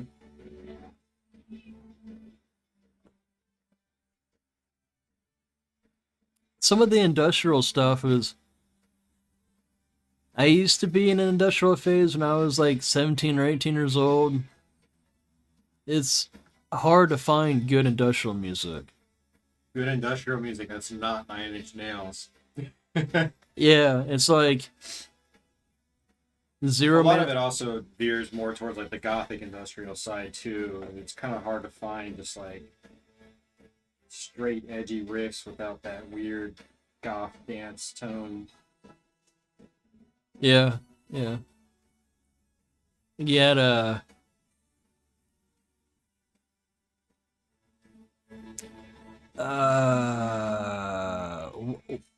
what's that band? Dope Stars? It's a band called Dope Stars. Yeah, they're still around. I mean, their stuff sounded fantastic. It was a long time ago. Yeah, Yeah, they I don't know. They still have that sound, but it's very they definitely veered more poppy. Death Stars was all right. I was into them for a while, and then I kind of died out. That's kind of a phase thing. I was listening to a couple of their records, a couple weeks ago also, and Synthetic Generation album doesn't hold up as well as like a Paradise Lost Symbol of Life album, which holds up great. You know. So much.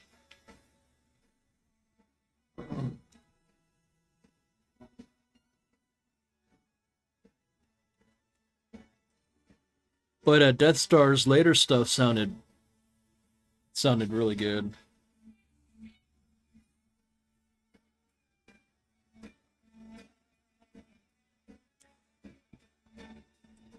Ministry is a good band.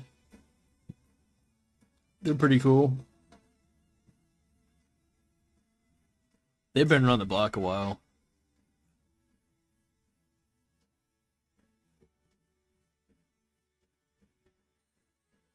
Tilly. Hey, girl. Hey, man. Where's me here? Come on. Come on, Julie. How are you?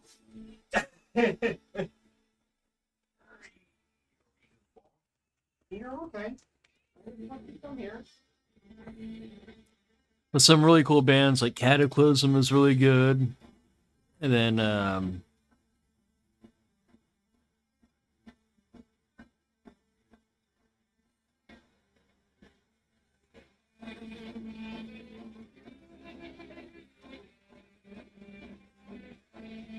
Avatar, they're a pretty good band too. They got really good slow grooves, chunky guitar riffs. Yeah, if you're into a simpler style, just want something that's really straightforward and edgy and just like headbanging, something that you want to groove out to. Avatar, you know, it's just, they're a really good band. Yeah, there's some good low chunky guitar riffs. They're from Sweden too, so.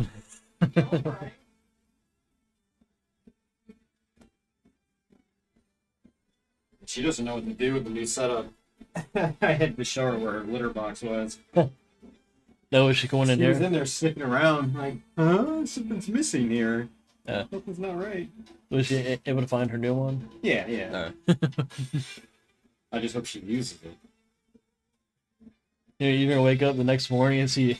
You'll be like, no. Hey, Patrolly.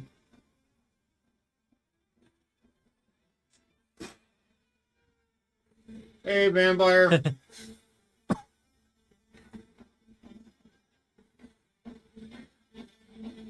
Yeah, Sweden has a lot of really cool bands. Germany has some pretty cool bands too, like Creator, Whitesnake. Whitesnake was German? Yeah. You're not talking about like the Scorpions or something? Shit, it might have been a Scorpion. Yeah, I think you're thinking Scorpions. Let's see, Whitesnake was Steve Vai was in Whitesnake, so Whitesnake was American, right? Either American or British. I don't know. Well, okay. So Scorpions, yeah, they're German. And Creator,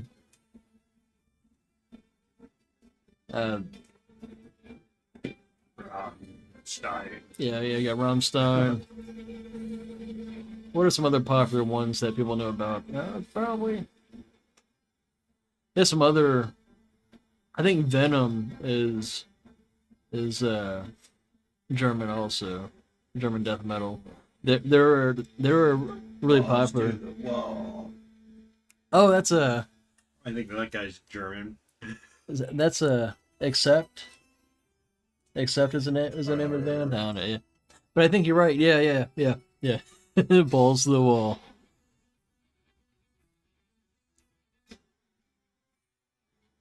Burzum, Immortal, or yeah. I think Burzum and Immortal. were. Yep, they're German too. German black metal.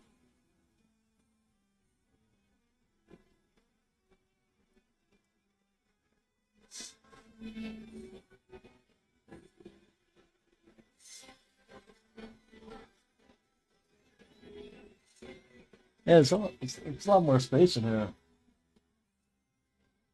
Like I said, it's comfy. I turn around, I see that TV on, and I'm like, damn, that feels comfy. Well, that's what I usually do in my apartment. You know, like when I'm on my computer, I'll have my TV on. It's like I'll be at the computer doing some mixing work, Yeah. and it's like You gotta have a big TV though, you know. And that's a big fucking TV. It feels really good. For anyone wondering, wow, it's behind Brandon. oh yeah.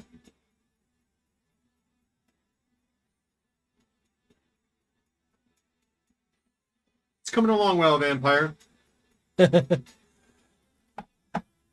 got my bedroom mostly set up, and I got my game room mostly set up.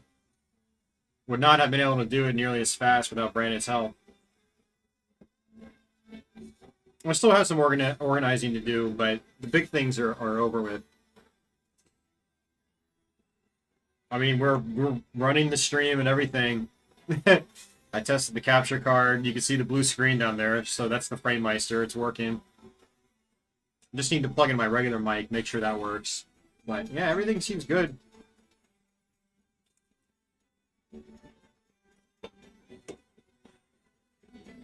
But we probably should be out of here soon because I got to be up at 6:30. Oh yeah, yeah. We So, could, you don't have to rush. I'm gonna drink my drink and do whatever. Are you living here, bud? yeah, I was at work earlier at 6 a.m. to 2. We had inventory today. Then I got home and was like taking a rest for a couple hours. Was like, all right, yeah. What time is it on the clock? It is 10:54. Yeah, we should probably get out of here. Yeah, we should.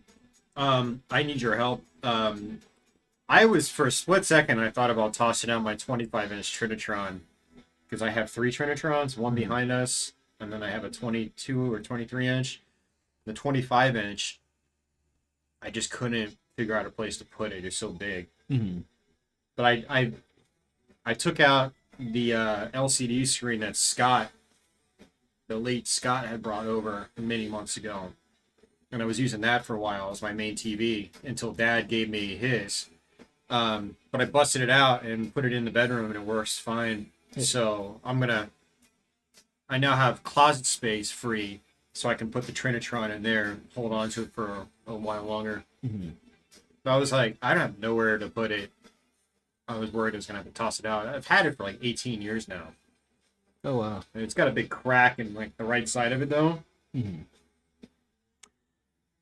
All right, Gary, you too. Have a good night. Hey, Venom. Yeah, we're heading out.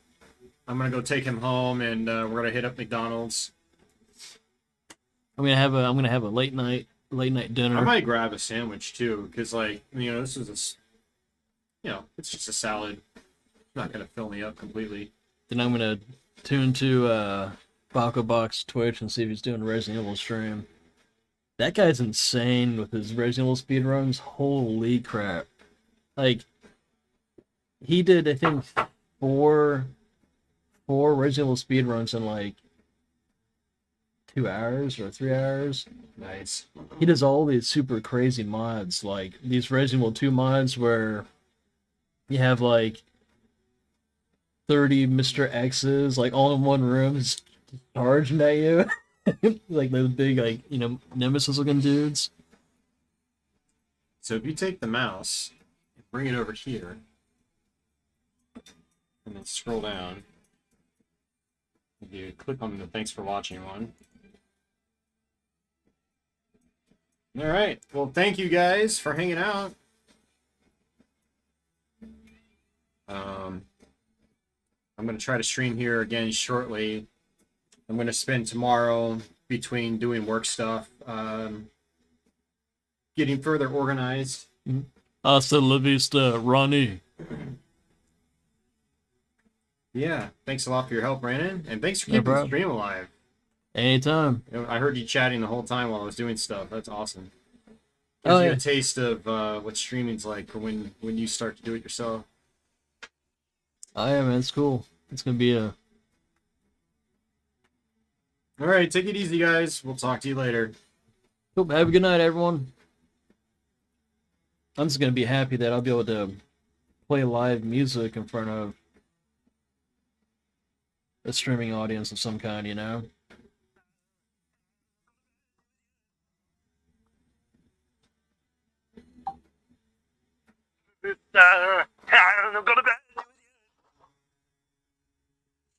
Is that Patchouli?